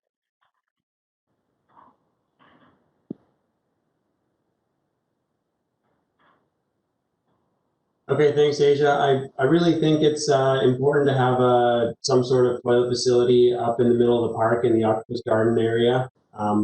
The pit toilet that's there right now does still have some room in it. I think it's still getting used, so we probably have a few years left there, but that is really far from any of the existing facilities, and it's going to continue to be a problem if we don't solve it. So I think we should keep that on the priorities list for now as a high priority sort of medium term or long term. When we get to that list, I guess we can see where that fits, but I'm definitely in favor of keeping that on the list. If anybody is interested in seeing it in action, the Squamish Access Society will be putting in a urine diverting toilet professionally built at the Conroy Creek Recreation Site. The costs will be in the region of $12,000 to $13,000. So I think this is definitely the way to go. Also.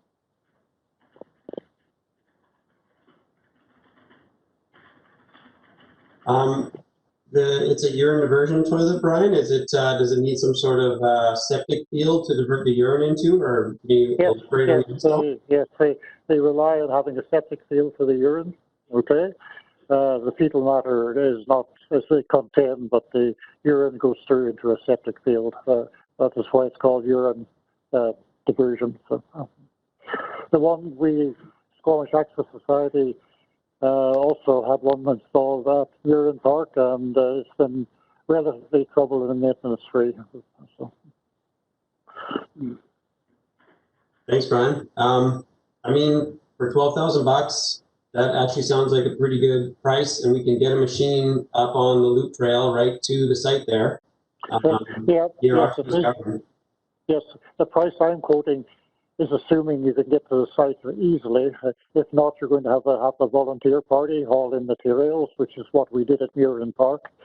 Conroy Creek is easy. We will be able to truck in directly, so that should keep the cost down. But it can range from $12,000 to $15,000 depending on accessibility. So.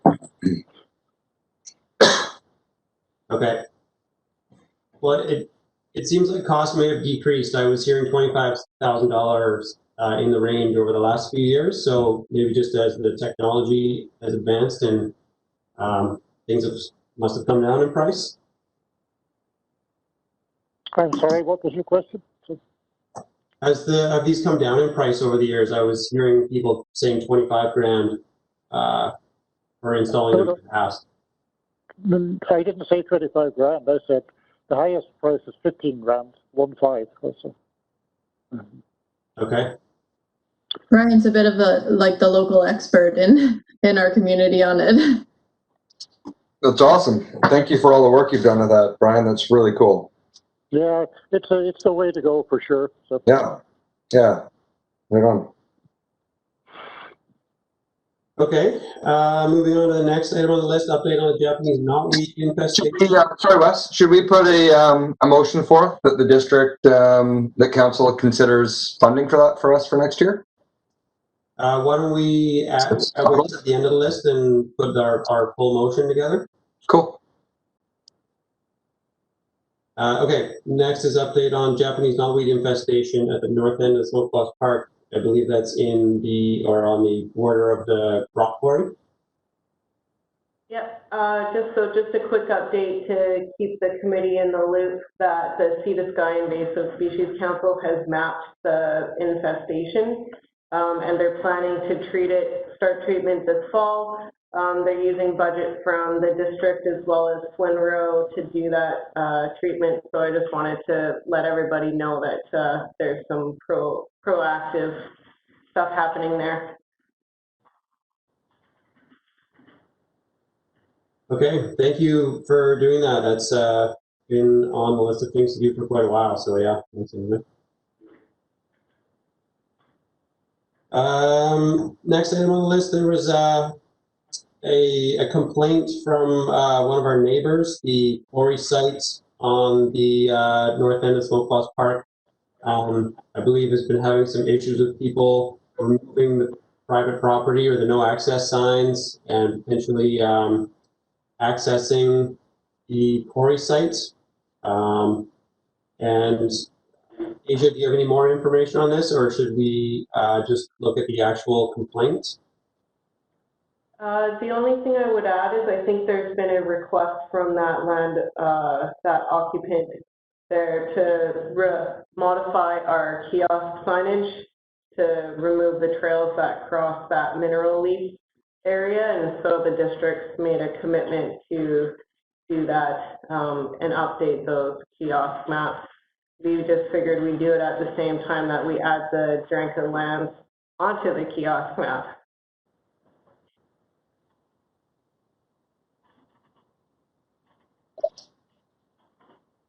Wes, you're on.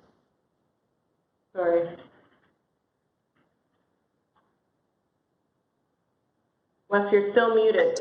Thank you. I was just looking at the kiosk map, and is he referring to the orange trials bike trails that go in and around and sort of near the quarry site? Correct. Okay. Yeah, I mean, I think that's fair. Do they own that land, or is that a crown lease? It's a lease. Okay.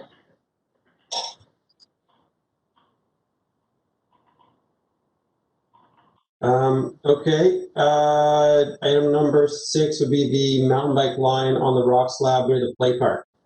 Not sure if anyone's seen the photos or seen the line that was ridden. Do you want to share your screen, Asia, just to show that in case anyone's not familiar?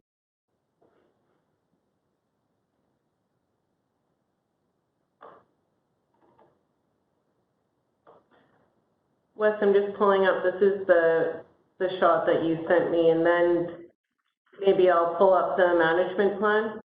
Sure. So a member of the public voiced a complaint about this. So it was requested that we bring it before the committee. Basically, it's a kind of a one-off line that was constructed. It's not part of a trail. It was just someone had an idea. They wanted to ride this line with a climber in the background. They scrubbed some moss off the rocks and constructed a transition at the bottom just out of dirt. They rode it, they shot the photos, and it's gone somewhat viral over Instagram and whatever else. A member of the public commented that it seems like it's potentially a safety hazard. With the exit going straight out perpendicular with the commuter trail, just uphill from the outhouse, right next to the play park. I did go and check it out today just on the way here, and it's been decommissioned. There's a bunch of branches and logs and rocks placed on the transition on the landing zone, and the trail's been kind of obscured. So I'm not sure if that was done by the builders or a member of the public or maybe the maintenance contractor, but it seems to be semi-decommissioned. I'd be a little concerned that people would see this and then attempt to ride it again, clean it up, make it more rideable. It does seem to be in not really the best area for a feature like this. If you pull up the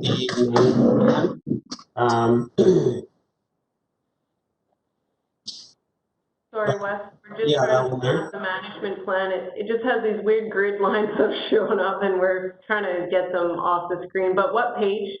I believe it was 17 or 18. Also the filming policy too. I'm not sure, like in some of the photos posted, there were like tripods and stuff set up. I'm not sure what methods were used for filming, but I'd like to note too that SAS also received a substantial complaint about this, mentioning the safety, also mentioning that that it was constructed off the loop trail, which is also a no biking, or is where biking is not an accepted use. I don't know. I think the loop trail is acceptable for biking, but not encouraged. Not the loop trail, no. The commuter trail is accepted, not the loop trail. I don't agree with that. I thought the accepted thing was that it wasn't encouraged in there, but if you happen to pass through, so be it. That's off topic. We'll come back to that. Let's focus on this issue. Yeah, on page 17 of the management plan, it says that mountain bikes are not supported except mountain bikes and trail bikes are not supported except in the area shown on the map on page 18. Also, there's a part in the management plan that refers to the construction of route development for activities other than climbing in the park, and those route development sections say that any route development needs to be under the permission of the Smoke Bluff Park Committee and the District of Squamish. Yeah, I believe it does. It says that all trail construction of any kind, it needs to be under the purview of the committee. So, I mean, in short, I don't want to pick a fight with any mountain bikers. I think it's awesome what they're doing, and I just don't think it's the right spot to be doing it, personally. And it also goes against the intent of the park management plan, and we spent a lot of time and effort on it through a lot of community consultation. I'm wondering if it might be worthwhile for someone from the district or someone from the committee to send a note either to Sorka or to the trail builders directly, expressing concerns and that to cease and desist from further work other than what is supported in the management plan and the blue area on the map on page 18?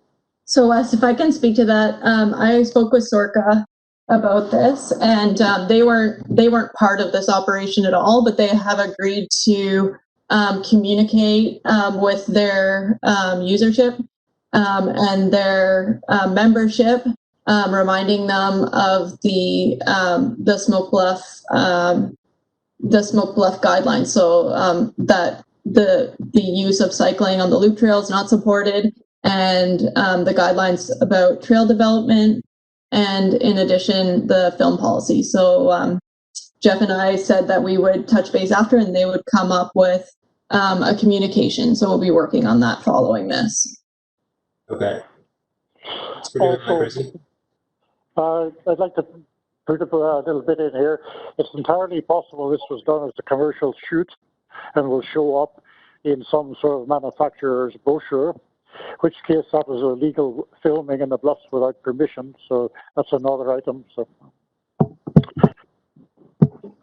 Hi, it's Caroline. To that notion, does anybody know who did the filming or the picture? Because from what I can see on what was sent, it was Climb On who shared the picture.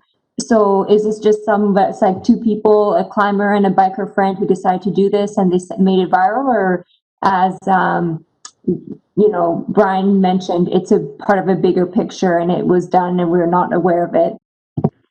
I think it was the plan of an individual, and he had a photographer, and I'm not sure if the sponsorship company was on board, but the sponsorship company was certainly tagged and also shared a number of the photos too. So that would go against our film policy if in fact this was a commercial element involved here. So. We should be careful if we do that, if we go after one person. I'm sure there's been many things and photos taken in this park. It does set a precedent against climbers, trail runners, hikers, everyone. So do we want to open that can of worms by going just suggesting that? That's a big one. It's actually a precedent already. I was just Googling the film policy today. There was a company charged for not adhering to the film policy in the Smoke Bluffs. Set. Yeah, there we go, Chrissy. Okay, so the can is open. Yeah, I mean, I'm sure there's lots of rock climbing ads and photos that have been taken in the Smoke Bluffs Park as well, and I would hope that the same policy would apply to those. We're not trying to call out one user group at all. Yeah. That's why I said that, because it is a slippery slope, and if if these people feel wrong, they could probably find a whole bunch of photos, and it would just end up getting nasty, potentially unnecessarily. For me, I think like the important aspect is not that what's been done. I think the important aspect is educating so that it doesn't become a precedent for other people who want to do the same thing. So that, and I think what I discussed with Sorka seems like an appropriate measure. It's communicating their membership, who from my experience really listen to them, and asking them to respect these guidelines. And I think that's the step that needs to be taken. Jenna?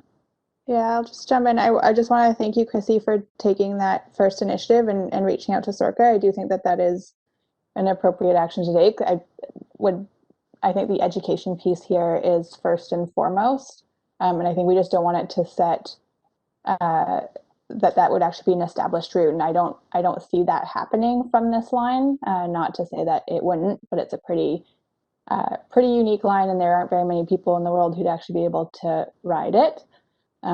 And so I think that the communication through Sorka is the best course of action here. And if it escalates, then that's something that we can consider taking further action on. But happy that there was some initial discussion amongst the user groups. I think that's the best way for these sorts of things to get addressed without them getting escalated. Thanks, Jenna. Yeah, the person who posted it has a Instagram account, that's Facebook account. I'm sure he's a known human. Somebody could reach out to him directly as well, just as like you say, as an educational piece for explaining, you know, the management plan has guidelines for a reason. There's a billing policy for a reason. You know, reaching out to him directly. I'm sure he's got lots of friends that want to do the same thing all over the place, and Smoke Bluff might be one of those things. So Sorka would be one avenue, but we might consider reaching out to the individual personally as well. Is there any liability issue around it as well, or is that not something to be worried about?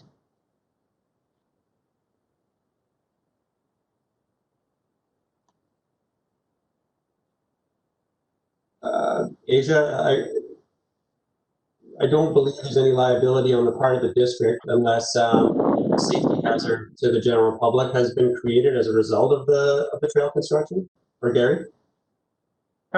No, given that it's not authorized, there's no liability concerns from our point of view. If we'd authorized it, yeah, but we didn't. It's not authorized, it's not permitted. They're on their own. The only suggestion I'd make is if the debris that's decommissioned it gets removed, then just the transition be removed. And that's probably something that would just take an hour or two of digging it out and making sure that it doesn't become an established route. Probably a good idea to do something at the top too, in case someone rolled into it, assuming, I mean, you'd be stupid to do that, but you never know. Rolled into it expecting there to be a transition.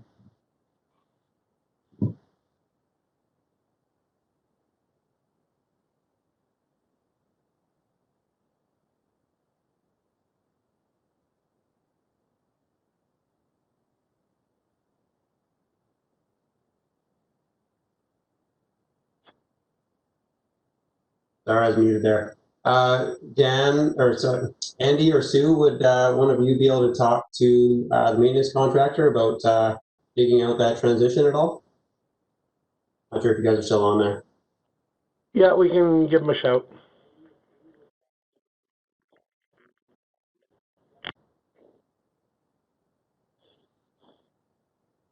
Okay, sounds like everyone is in agreement that it's not something that we want to support in that area within the park. So yeah, that was a good conversation for sure. There's definitely more lines just like this that are being developed in the park, but they are in that area that on the map where mountain biking is supported. You want to see one of the routes that we had proposed for the east side trail connecting up to the summit. There's two rock slab lines that have been ridden that intersect with that trail as well. It is in that area that is supported, but this activity in general could become more of an issue in the future. So it's definitely something that we may want to keep our eyes on for those of you who care about such things.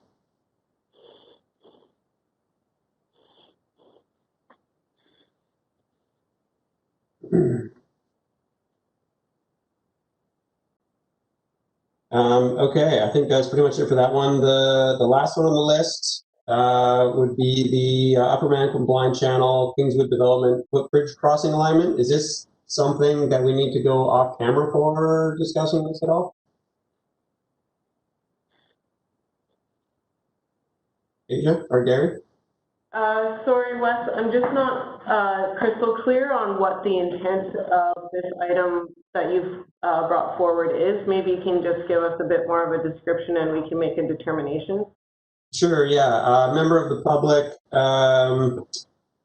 sent a note that he was requesting that we discuss this, and I agree that it should be discussed by the committee. In regards to the bridge crossing that the Kingswood development is proposing over Blind Channel as part of their community amenity agreement for their development permit. And I don't believe we're going to discuss anything that has to do with land ownership or tenure. It's more just the location of the amenity, I think. So are we okay to carry on with the discussion then? Yeah, I think that sounds good, Gary. Yeah, I mean, I just want to note is that the locations outlined in the land development agreement with the developer. So, I mean, we can take your comments into consideration, but we sort of have an agreement with the developer already. It's not that we can, it's not going to be easy to move the bridge without extensive negotiations with the developer. So if you want to go there, that's great, but I just want to advise you it's not going to be an easy discussion for us.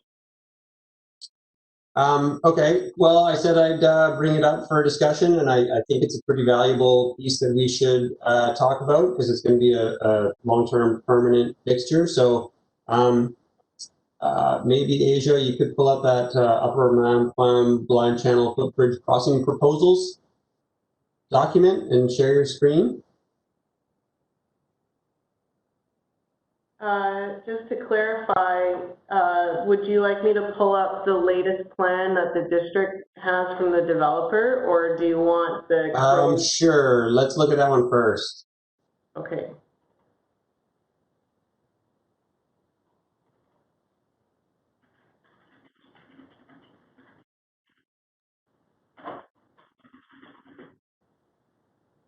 Let me know if this is legible.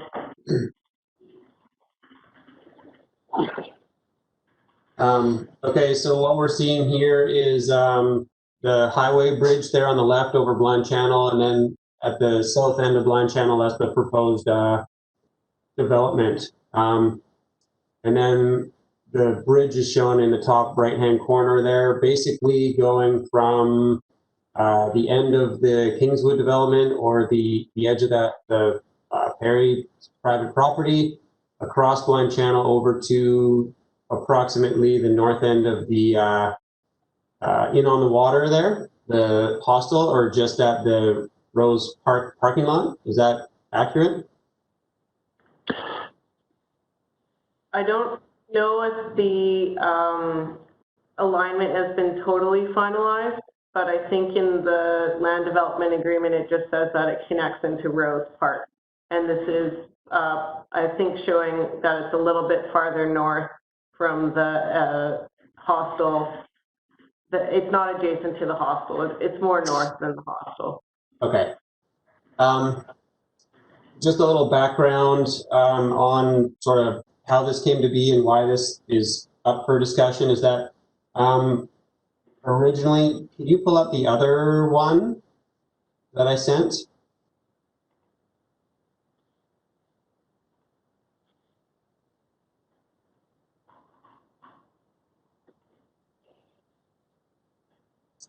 It's a 6-page PDF. Maybe have a look at page 3.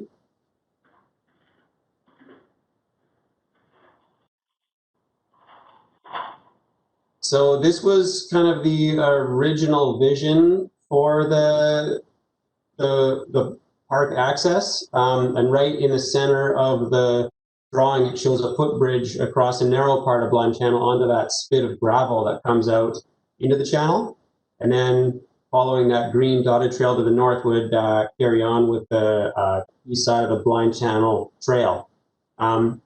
Now, I believe there wasn't a lot of appetite for this, or there was opposition to this because it would have gone through the Drinka lands, which are now purchased. And I think that this is definitely the preferred option. It would serve the Smoke Blocks Park quite a bit more than where the developers currently proposed it, which would only serve the members of the development and not the sort of the wider general public. And because it's a community amenity, I feel like we should have some discussions over trying to move that somewhere where it's going to have a bit more impact for the wider Squamish community. Wes, just a little bit of context here. I think this is a plan that the Trail Society actually sort of championed beginning about 20 years ago, even before there was a pedestrian underpass underneath the highway bridge. And it was our vision that they're adjacent to the crossing of Highway 99. There'd be a pedestrian bridge there to the land spoils spit that's there, and then crossing to the park, because it would necessitate the shortest bridge and be the most affordable way of going. I think it wasn't the developer's decision, I think, to put the bridge where it was. I think there was some consultation with the active transportation people, and with the new underpass, their idea was that the location of the bridge aligned better for active transportation to downtown and schools. So it's not exactly on the developer that location of the bridge. They were working with district staff and quite a bit of public input at the time during the Upper Mamquam Blind Channel review process that took place about 10 or 15 years ago during the initial Red Point development proposal. Matt, if I recall correctly too, was there some environmental sensitivity too with locating the bridge across the small island there? Yeah, you're right. Some sensitive species?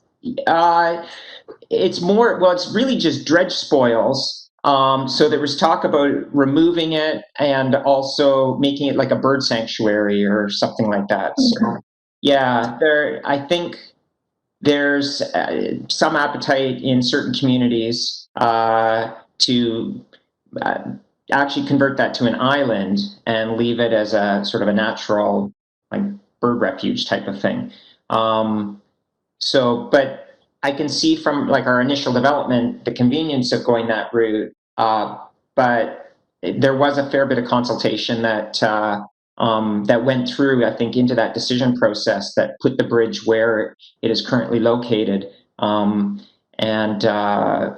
Those of us who just haven't been on the committee for as long are just coming to the party kind of late on this.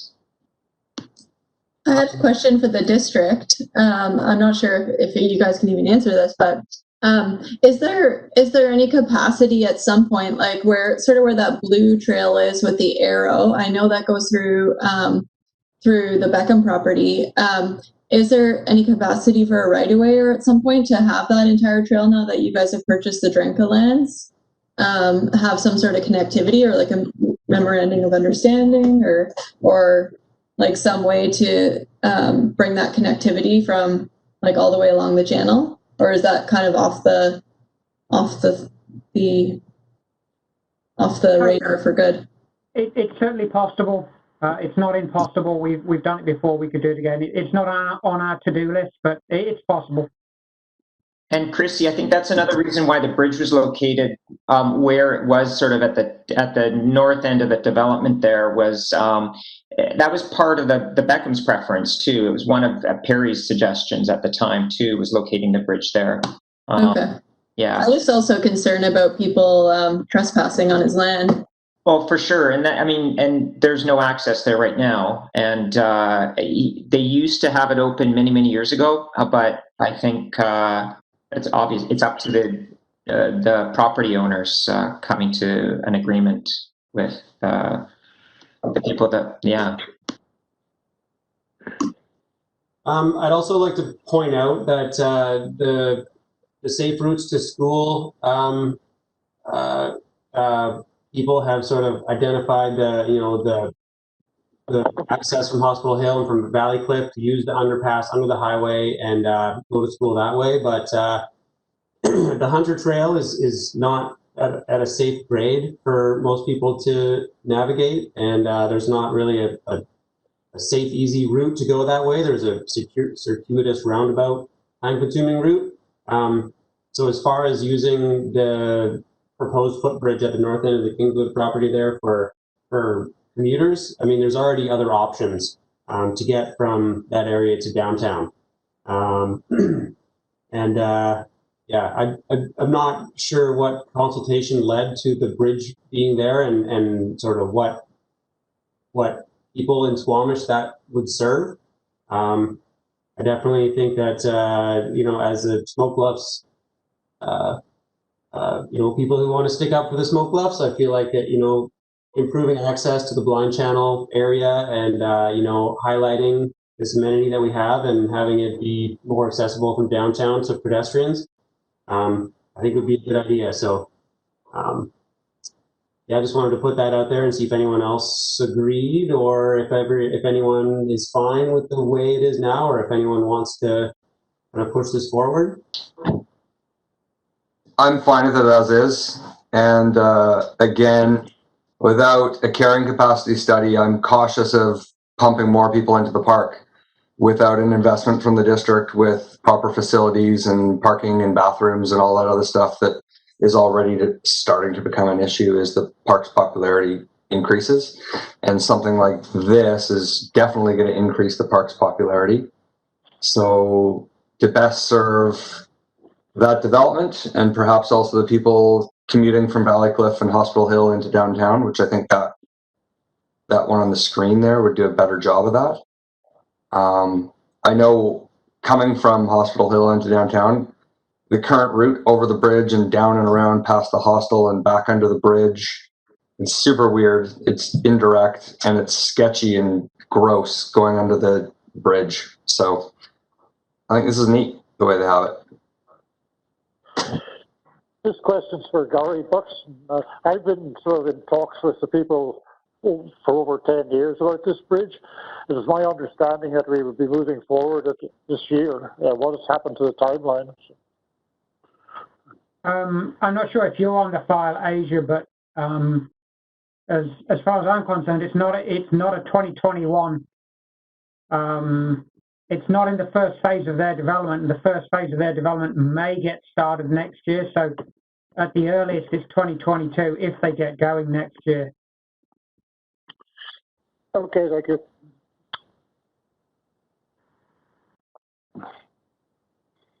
I'd just like to bring up one more point on this, is that the location they've chosen is quite long in comparison to some other locations they may have chosen, and with the district being required to take over the maintenance costs for this bridge afterwards, is there potentially some considerations that we want to put forward on choosing a less costly route as far as maintenance goes? Maintenance of the bridge isn't particularly related to length. It's related more to other factors, the structure and the materials. So I humbly say, Wes, this is kind of out of our realm. Okay, no problem. I'll report back to the member of the public who wanted us to bring this forward. But yeah, thanks for listening. And okay, back to the budget discussions, I suppose. We're at 10 to 9 already. Hopefully we can get through this. Much lack of sleep.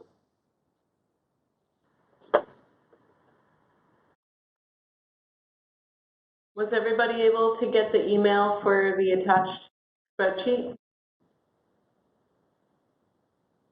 Yes.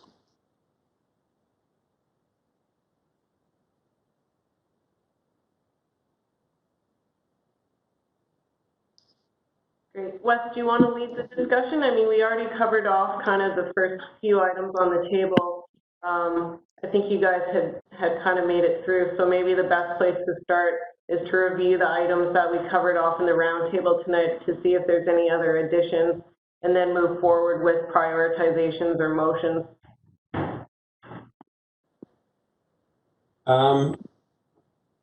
Well, so the first thing for the roundtable was the signs at the play park sign. So I believe we're going to agree to use our own capital budget for that because it's kind of an easy, quick thing. But the one that potentially is going to cost a little bit more would be the no parking or the designated parking signs at the play park. So I wonder if we can add that to the list as a high priority short term. Sorry, Wes, just to clarify, I thought the motion was that you were going to use the committee's budget from next year to cover the signage around the play park.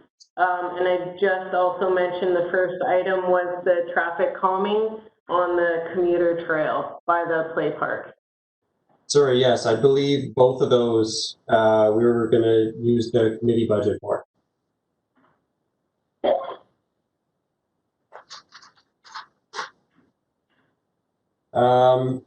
So the washroom options would be the next one. So we've got additional washroom facilities at various locations, such as main parking lot, Octopus Garden.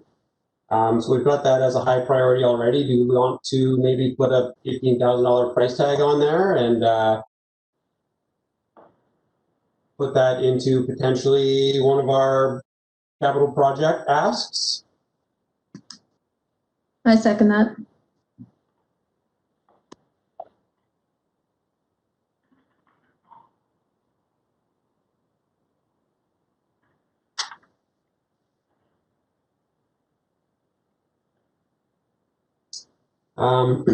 All right, so the rest of the ones on this list for short-term, replace kiosk maps, update with revised trail and park boundary, also replace You Are Here maps.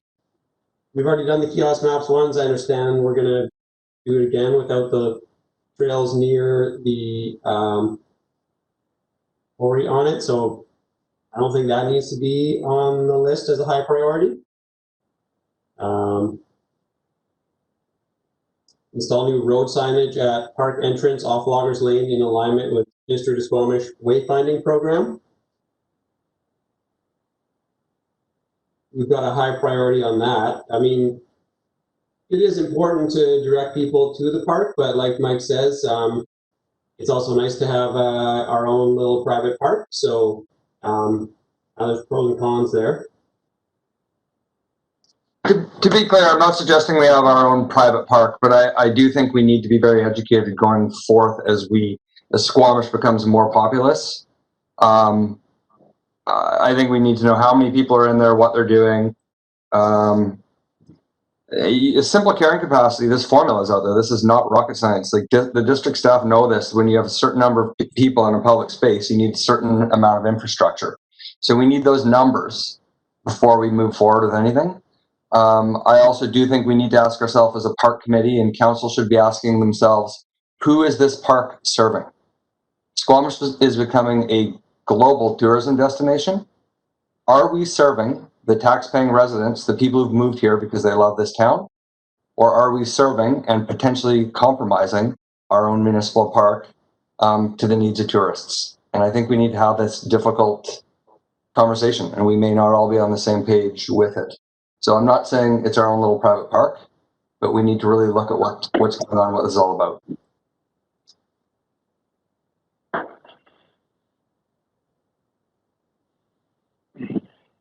Unfortunately, Mike, many of those tourists you refer to come from all over the world to use the park for climbing activities, which is the mandated activity of the park. I totally understand that, Brian. It's just nice to have the core numbers that we need to help the district plan accordingly and budget accordingly. They're going to budget differently for a park that's seeing 2,000 people than a park that's seeing 200,000 people. And right now we don't have those numbers. So we need to understand who's coming, who's using it, and what kind of infrastructure and resources need to be in place. I just want to jump in. Mike, you're making some really great points, but I also want to draw attention. It's now 9 p.m. And there's a bunch of people here that probably do want to get home who are in council chambers. So I just ask that we try to stay focused and just get through this capital priorities list for now. Okay. Wes, what I'm not sort of seeing in here that was brought up with the installation of the signs by the park is the potential for the need to be a little bit of accessibility work around the gate. I have no concept of what that cost should be, or whether it should come out of our budget or the capital request budget. If I recall correctly, I don't think it would take much. I think there's just a no-post barrier that needs to be moved off to the side, and maybe just a little bit of trail grading just to the left side of the gate. John, maybe you're more familiar with it, or someone else can chime in, but I believe something like that could just be taken care of by the maintenance contractor. Yeah, we can look after that. That's not a problem. Operations will do that. Thanks. Okay, thanks, Andy. Just moving down the list here, I'm seeing a couple of trail improvement items on the list. The Northside Loop Trail extension and the trail improvement to the One Toque. Previously, those are moderate priorities. And I mean, that's an area of the park that, I mean, Valhalla is working on 1-2 qual right now, and it's definitely an underused crag that could definitely see some more traffic to spread people out. And it could use a little bit of trail work too. So I'm in favor of keeping the 1-2 trail on the list.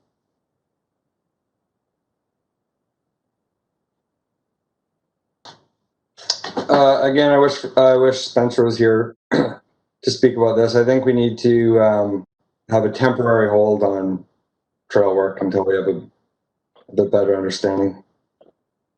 I mean, the 1-2 trail is already in there. It's easy to walk through it. It's not hard to get through there, especially for rock climbers, arguably the most agile people on the planet. Wes, it's Caroline. On the walkabout, was this determined to be a source of of need, or was this just something that's been carried over from, I guess, meeting to meeting? Sorry if I missed that. Yeah, I believe this has just been carried over from meeting to meeting. This spreadsheet's been around since the management plan was developed, so we're just kind of going through it again and making sure that things are still at the priority level that they need to be. I mean, it's moderate priority right now. I'm not suggesting that we move it up to high, but I feel like that area should be kept on the radar. No, I agree. I just wanted to make sure that if on the walkabout it was identified as something, then maybe we heighten it. But if it hasn't, maybe we just leave it off, because it seems like we've got quite a few things already on our plate, aka $15,000 worth of flushing. I think like low priority for like in 6 to 20 years is like not a bad, like we should just keep it on the list, because then we can reevaluate it and see how it is over the years. So it's not going to happen anytime soon. It's a low priority in 6 to 20 years, but then it doesn't slip off our radar.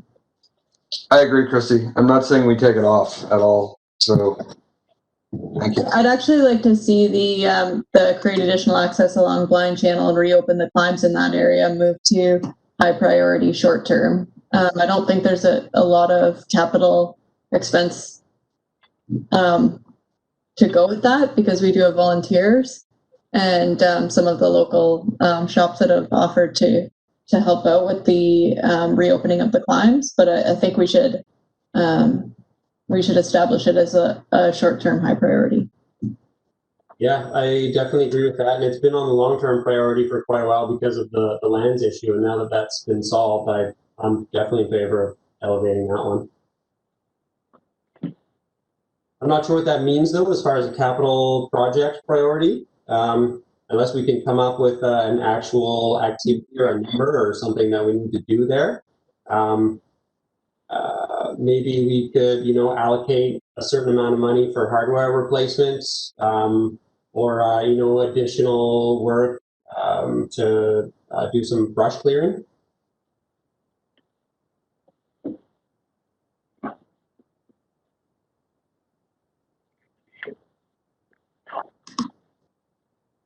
Yeah, Brian, are you still there? Do you have any idea on what sort of cost is going to be associated, or specific tasks are going to be associated with getting those crags back up and well, they're probably in decent order, but. I'm sorry, I was out of the room for a moment. Are we talking about the 1-2 wall trail? No, the Blind Channel, like the item that says create additional access along Blind Channel and reopen climbs in that area. Yeah, there's no trails involved particularly. It's base areas that are being tidied up. So there's existing trails. There's no new trails planned there. So. Brian, what do you think it would take to sort of re-equip some of those routes with modern hardware and potentially add some anchors or other hardware to increase the number of routes in there? Would you say like $1,000 might be a number we could put on that for an ask? Sure. Well, right now it's hard to say how many. I know that Valhalla has and Climb On have come up with something like $600 worth of hardware, which wouldn't be unreasonable for the number of climbs there. So. But this will be paid for by these businesses. It's nothing to do with us. So.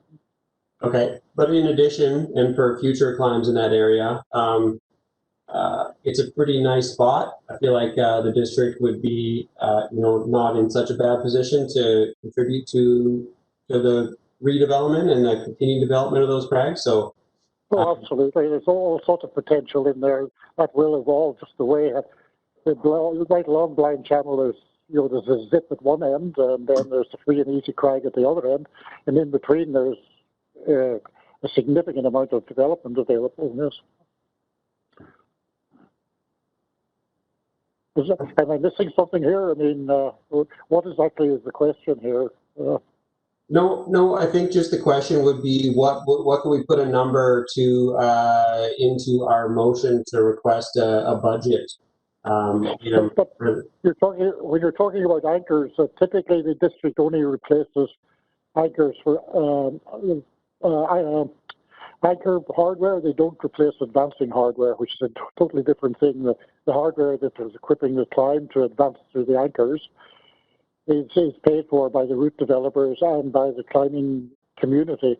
The only anchors that the district pays for, because of safety concerns, when we first formed this committee, there was a great number of anchors in the Bluffs that were substandard and out of date. So we have subsidized to the tune of maybe $300 to $400 each season to replace those anchors. But that's a diminishing number now as we've gotten top of most of them.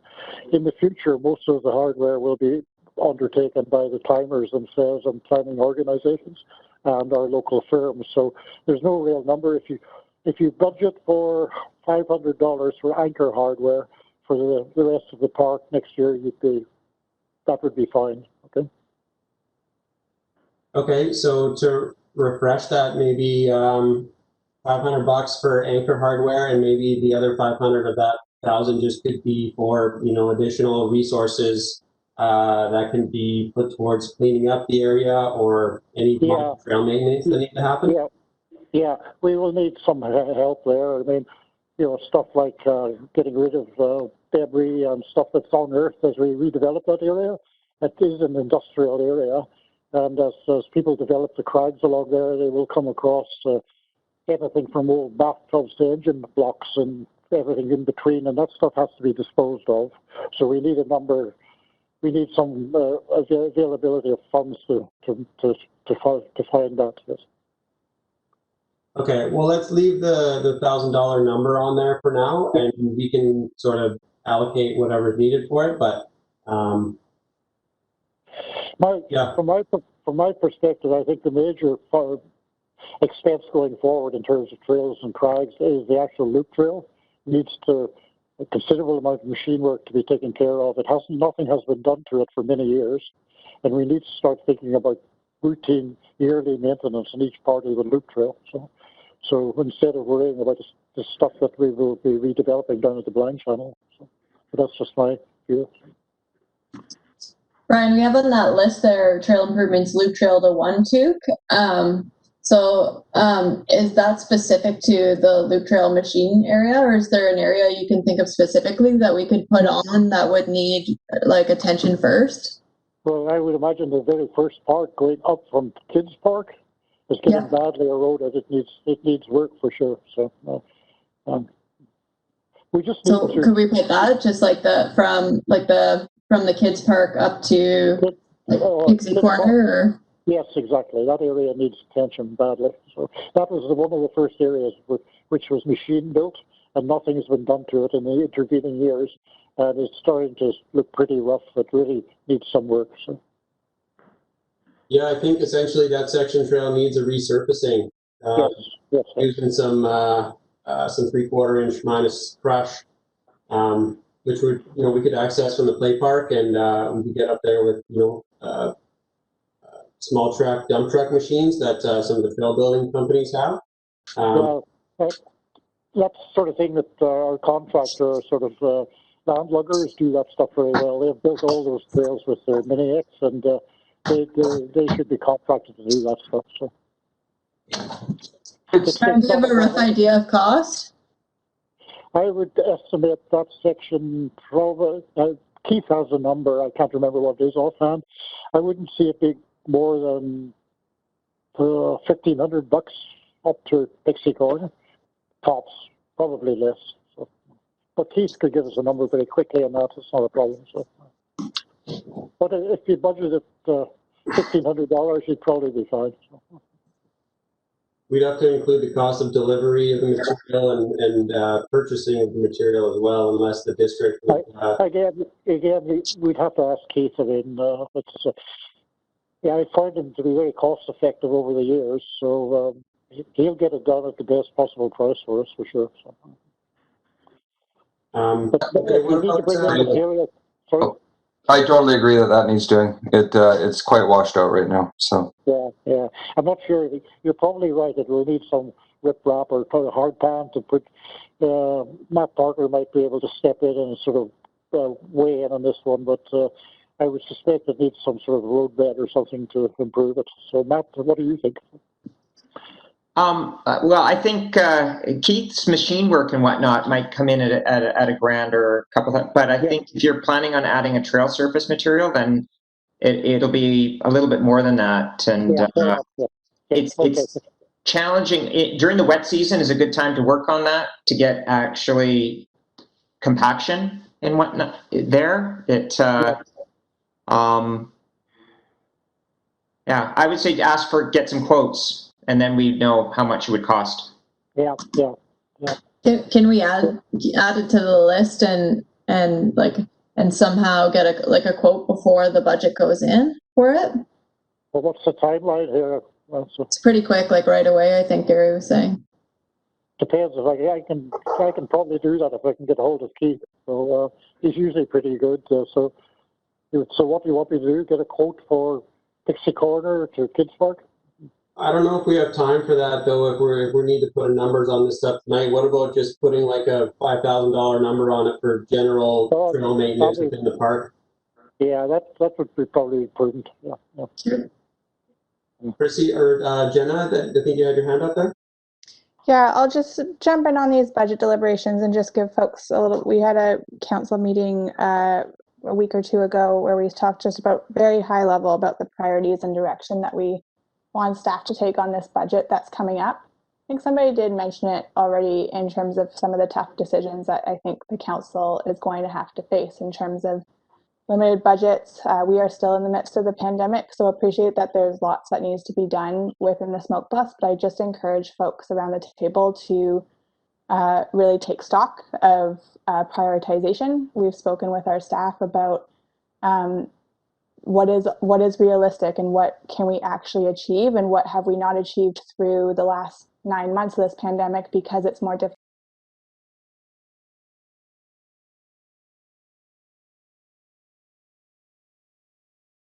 Global pandemic. So just want to give you folks that sort of higher level oversight of what we're looking at more generally through our budgets and encourage you to kind of maybe where possible tighten it up because I can tell you now that the laundry list request is not going to be, can't be supportable across the board. Okay, noted. So far we've got $15,000 for the UDT toilet facility at Octopus Garden. We've got $1,000 for blind channel maintenance, Crag maintenance, and we've got roughly $5,000 for general trail maintenance. Are there other numbers further up in the spreadsheet that I'm not aware that are high priorities? We've got the picnic table at potentially one picnic table somewhere in the Bluffs, potentially at Mosquito or I forget where the other one was. And then there's the water bar issue on the Hydro Road. Like those were the highest priority items that we discussed tonight. Speaking of the Hydro Road and picnic tables, there is a picnic table at the entrance to the Hydro Road about 50 meters up from the start. It was put in years ago during the construction of that area, and quite frankly, I've never seen anybody use it. I kind of wonder, could it be moved to somewhere more useful like Mosquito? right now it's not getting any use whatsoever. It doesn't make any sense where it is right now, so that might save us a few dollars just moving that. Is it, it's a concrete base wood top picnic table, similar to what we're using now? Yep, it's high quality table. It was put in there during the reconstruction of that road, and I can't remember what the rationale was. It doesn't make any sense now. Nobody uses it. It's, Okay, so potentially we could move that one rather than trying to purchase a new one. So we will strike the $2,000 off the list. Yeah, yeah. Those things don't come cheap, as you know. So if we can reuse them, it's better. So. I think if we only get one ask, we ask for the washroom. I know it's a big expense, but I think it's important for the park. Yeah, yeah. And important for like the health and safety of users of the park.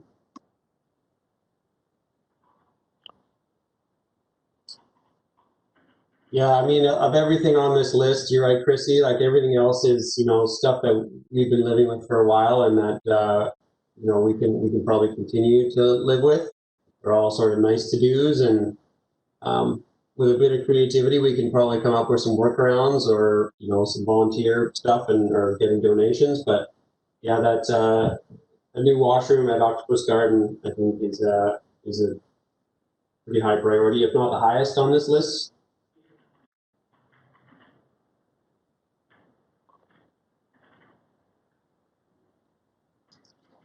Agreed. Okay, I mean, if that's sort of where we landed,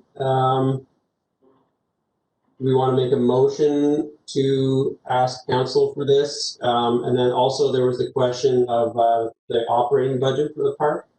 Not sure if we want to do one motion to combine the two or two separate motions, but regarding the operating budget, just to clarify sort of what activities would come from the operating budget. If it would, you know, we've got the washrooms now that have been put in there. I don't know if we want to talk about increasing that to be over and above, or people's thoughts on that. Does anyone want to make a motion one way or the other? Before we get too far down the road, Wes, just a reminder that it's easier if you guys make separate motions on separate topics. So yeah, one motion around the overall committee budget, and then a separate motion on the washroom. And if there's anything else, maybe a separate motion on that. I think we should do all of these, Wes. I think we should set the precedent and ask, and if the district can do it, they can, but we should start asking to increase the budget for the park, because it's quite funny when you think how small our budget is and how much time all of us put in throughout the year, and we're literally dealing with peanuts. It's our budget's minuscule. We should ask for an increase. Is there any discussion that anyone wants to have around that before Mike makes his motion? Sorry, it's Caroline. The only thing I have is, are we certain about how much we have and how much is going towards, we had that topic at the beginning, I don't know if that was covered, but 3 versus 1 toilets that are covered under our budget can make a difference. So do we know how much we are actually working with moving forward? I think Gary spoke to that earlier, in that it's his recollection that it was just the 1 toilet that was supposed to come out of our budget this year. But that going forward, I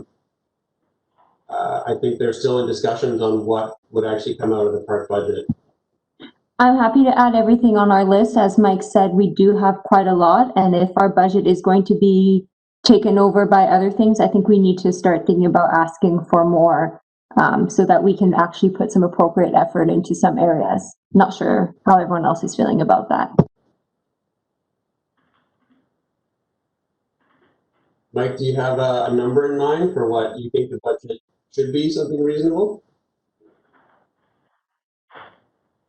Oh, you're on mute. Is our annual budget something like $6,000? It's 5,000. 5,000. I think that was my property taxes for one house this year. So, you know, that's kind of sad. So, 100 grand. Like, this is a world-class park. This is one of the coolest parks I've ever seen in my life.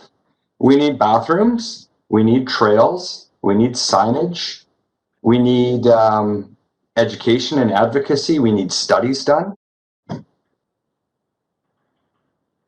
100 grand. There's my number. Other people can put theirs in. But I mean, really, if we're trying to run a world-class facility, a destination that's serving thousands of people, $6,000? There's people coming into this town for the weekend, probably 4 people spending that on their holiday. So that's my thought. The only thing I would add is that it's actually, the budget's more than that, because there's an operation budget. They hire a park contractor and whatnot. And our role is to make suggestions on projects and things we want kind of done in the park. I think it'd be the wrong time right now with what Councillor Stoner had just said about council making some tough decisions to ask for an unreasonable amount. I say we put forward the projects that we want to see, and we might not get any of them this year, but hopefully we're lucky, get 1 or 2 of them. Is it not unreasonable to just set a precedent and a message that if we're to achieve what we're trying to achieve here, and quite frankly make it worth any of our time to sit down at these meetings, that we shouldn't be playing with pocket change? 6 grand in 2020? I mean, this is a weird year. And this time in the world, it's not very much money. That's why we ask for things in the capital, but to be included in the capital budget, like, you know, paving the parking lot and that kind of thing. That doesn't necessarily come straight out of this Smokeblock Park budget. So is there a way then that we could word it that we anticipate some major capital expenses coming up, such as proper washroom facilities at the base, composting toilets, new signage, yada, yada, yada, and just to give the council and the district staff the opportunity to discuss that we really need some things in order to service this park. I mean, this is not a little town anymore. This is not a lame park. This is a world-class park and a world-class town. And it's time that we probably recognize that. I'm kind of in support of Matt, like putting in the one ask, and I do think like we could use more budget, but I think it's almost like borderline offensive to ask for $100,000, given what Councillor Stoner just said about about us like being very cognizant of what we put in requests for. To be clear, I set the bar high there, and I'm sure, yeah, I mean, it's obvious why I did that, but realistically, could we use it if we had it? Probably easily. Yeah, I think if we want to ask for something from council, I think we need to have something very specific with a very specific need that they can actually look at and refer to and see how it's going to benefit everybody. I can't see them approving a $100,000 slush fund for some things that we maybe might want to do in the park to make it look cool. If we had something specific that we could put that to, I would probably be more supportive of it, and I think council might as well. But yeah, I think we need to be more specific if we want to put something. Which is precisely why I've been encouraging a little more detailed study of the park. Maybe we ask for $6,000 next year for a study, and then we get numbers, and then from that study we can say, look, this is what we found. These are the needs. These are the costs. I don't think you get much of a study for $6,000. I mean, a carrying capacity study would be much more expensive than that. Gary Bucks could probably speak to that. I'm not quite sure what the numbers would be, but 6,000 is not going to do anything. I agree, Brian. That's why I said 100 grand. Because what do we do with 6? Like, not very much. So do we just sit here and just talk about stuff and never do anything every few months, or do we actually get something done? What does the district want? I think a lot of us in this committee are quite happy with what we've done over the years, Mike. We don't just sit around and talk about it. So. You're right, and I apologize. It's a world-class park because of what you guys have done. So I did not mean to take away from that. You're completely correct. So thank you, actually. Okay, so As for the operating budget of the committee, I mean, Matt's right. The park operating budget is a lot more than the $5,000. $5,000 just for the committee's expenses and the committee's operation and for doing small things in the park. That being said, the washroom facilities does seem like an encroachment into that. That was sort of not expected or not prepared for. So I might be inclined to support a motion for a modest increase to the operating budget for the committee. Say in the order of $1,500. Maybe try and ask for a $6,500 budget if the washroom facilities are going to be included. Historical precedent, we've been able to spend that $5,000 on modest park facility upgrades using volunteer labor and getting a lot more bang for the buck on the committee. So would anybody oppose a motion to that effect? Wes, I don't know if that motion was clear enough. Was there an amount, or I just want to confirm? This is what I have. The recommendation to council is that council review and consider increasing the Bluff Park operating budget by $1,500 to $6,500 for the 2021 fiscal year to fund the installation of a permanent toilet at Octopus Garden. No, the last part would be just to fund the continued maintenance of portable toilets. Okay, sorry, I just want to interrupt there for a second, because there's also been talk about another blue room or portable potty at the car park, Crag area, and also a garbage can put in there as well. So there's a cost to these things as well. So if you guys were looking for something towards that next year, it's about let's say $1,300 to have a blue room for half the year, and so if an additional one was needed to be added, then of course we have to find funds for where that's going to come from, and a garbage can. And Sue, it's Caroline, if we put in a garbage can and a new blue room, it seems funny to say that, that would have to come out of the Smoke Bluffs Park budget, am I correct? Rather than the other two outhouses that are currently, we believe are operating under a different budget, correct? Yes, if we did it according to the understanding between but even with Asia and Gary there, that yes, and right now, like even between the maintenance and that and the blue rooms that would get charged to that end, we would have no wiggle room at all. There would be, a few $100 left type thing, and that's about it. So there's not a lot of wiggle room even at our end for any incidentals that do come up. Guys, apologies, I've got to take off here. But thanks to everyone for the meeting. Thanks, Chrissy. Thanks, bye.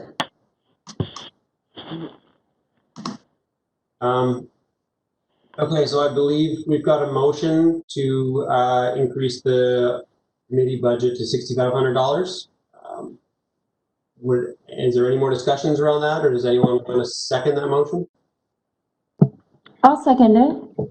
Why not?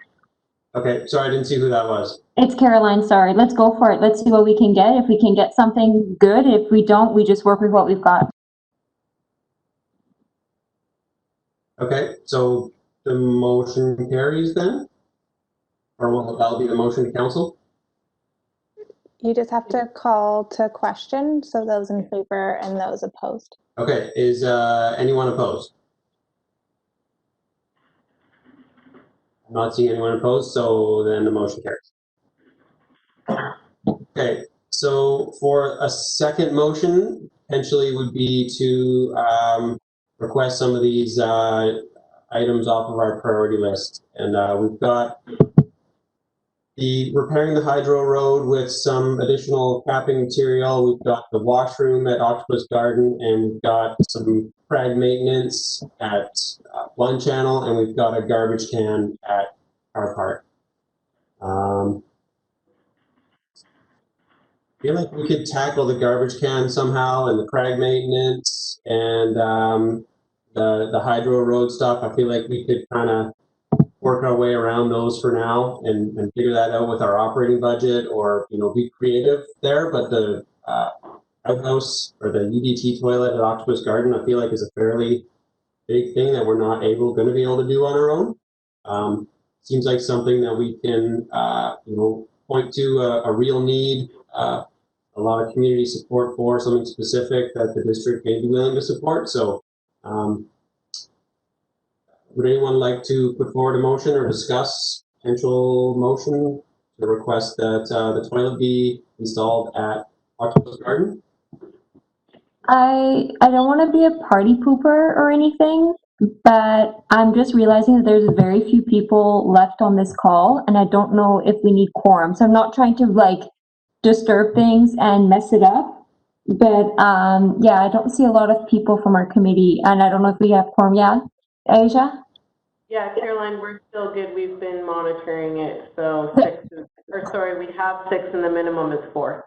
Okay, awesome. Sorry, I just wanted to make sure. I just saw the numbers dwindling and I didn't want us to do something without everybody else being aware of it. Okay, continue. Sorry. Okay, so I mean, that is sort of the draft motion. Is there anyone that wants to make a comment on that? Wes, we need clarification. We need a more clear motion. Okay, sorry, I thought we were just discussing the motion before I actually made the motion. No, make the motion first and then talk about it. Okay, the motion would be to request that council install a UDT composting toilet at Octopus Garden. I second that. Okay, Councillor Stoner? May I just make or propose an amendment that'd be up to $15,000, so that there's some clarity in terms of potential costs. Good call. Yep. Do we need to do that? Is that something that's typically done for these types of asks? Or do we want to put it up to 20? I mean, what happens if it costs more? Like, what are the ramifications of putting a hard number on that? My sense is that if you don't do it, we'll do it for you, or staff will do it for you, because they need to put a budget number into the budgeting process. Okay. Brian is very well versed in this, and that was the upper limit of what he had presented. And I think that is why I went for the $15,000. Okay. Yeah, that makes sense. Yeah, I approve of your amended wording. And yeah, I mean, if it does cost more, we can always, you know, use volunteer labor, or there's lots of creative ways we can get the project completed for trying to maintain within the budget. So yeah, I would like to continue that motion. Would anyone like to second it? I second it, Brian Moorhead. Okay, thanks, Brian. Is anyone opposed? Okay, motion carries. Okay. Is there any other business arising that we haven't discussed yet? Anyone would like to bring forward before termination at 9:33, Asia? My motion suggestion would be that we tackle budgeting much earlier on in a Smoke Bluff meeting. And I believe at this meeting, we normally set the months for the next year's meeting. I'm just going to try to pull them up, but if you were satisfied with the meeting schedule from this year, then we can just copy it over. Can you remind us of what months the meetings were currently scheduled for? Because right now we've got the walkthrough in the summer, and then we've got this meeting in September, and we don't have time for budget meeting in between. So I'm wondering if there should be a small change there to accommodate that. Could I interject, Wes? Yeah. I was under the impression that we didn't count the walkthrough as a meeting. Last time we met. I don't think there's a maximum number. I think it's a minimum of 4 or 5 meetings. But there were no minutes taken at the walkthrough. There's no business really done. It's an information meeting. So we need X meetings plus the walkthrough, and I thought that's what we decided last year. Yeah, I mean, I agree. I think we should have more meetings, but it's not what everybody wants. So currently, what is our current meeting schedule? Sorry, Jenna, you had your hand up for a while. The current meeting schedule this year was January, March, May, the July walkthrough, and then September.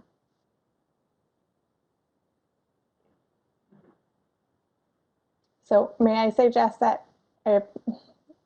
staff correct me if this is not okay, but can we just set a January meeting and then we can perhaps at that time schedule the following meetings for the remainder of the year when there are more folks on the call?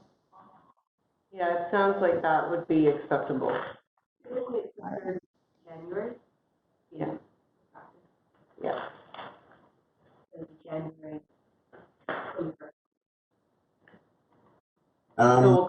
January. The July meeting is typically the walkthrough. What about adding an August meeting to discuss the budget? Maybe eliminating the January one and shuffling that a bit, just to keep it to the number of four number of meetings that have a June walkthrough instead. Perhaps given the suggestion, like there isn't a lot of the committee in attendance right now, so we could bring it forward as an item for the January meeting to discuss setting the budgeting and the rest of the meetings in January.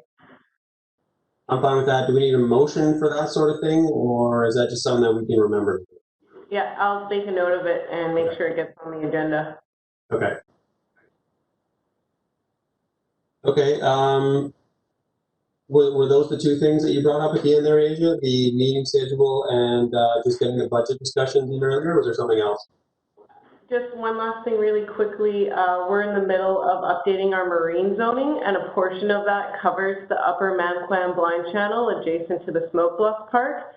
So there's another planner, Sarah McJanet, that's leading that process, and there's an active survey right now. So what I'll do is I'll email out all of the information related to that marine zoning project, because I actually think that a few of the Smoke Bluff committee members would have some really great feedback and comments into that process. It does affect kind of the adjacent lands in the Smoke Bluff Park. So I will email that out to the committee. Okay.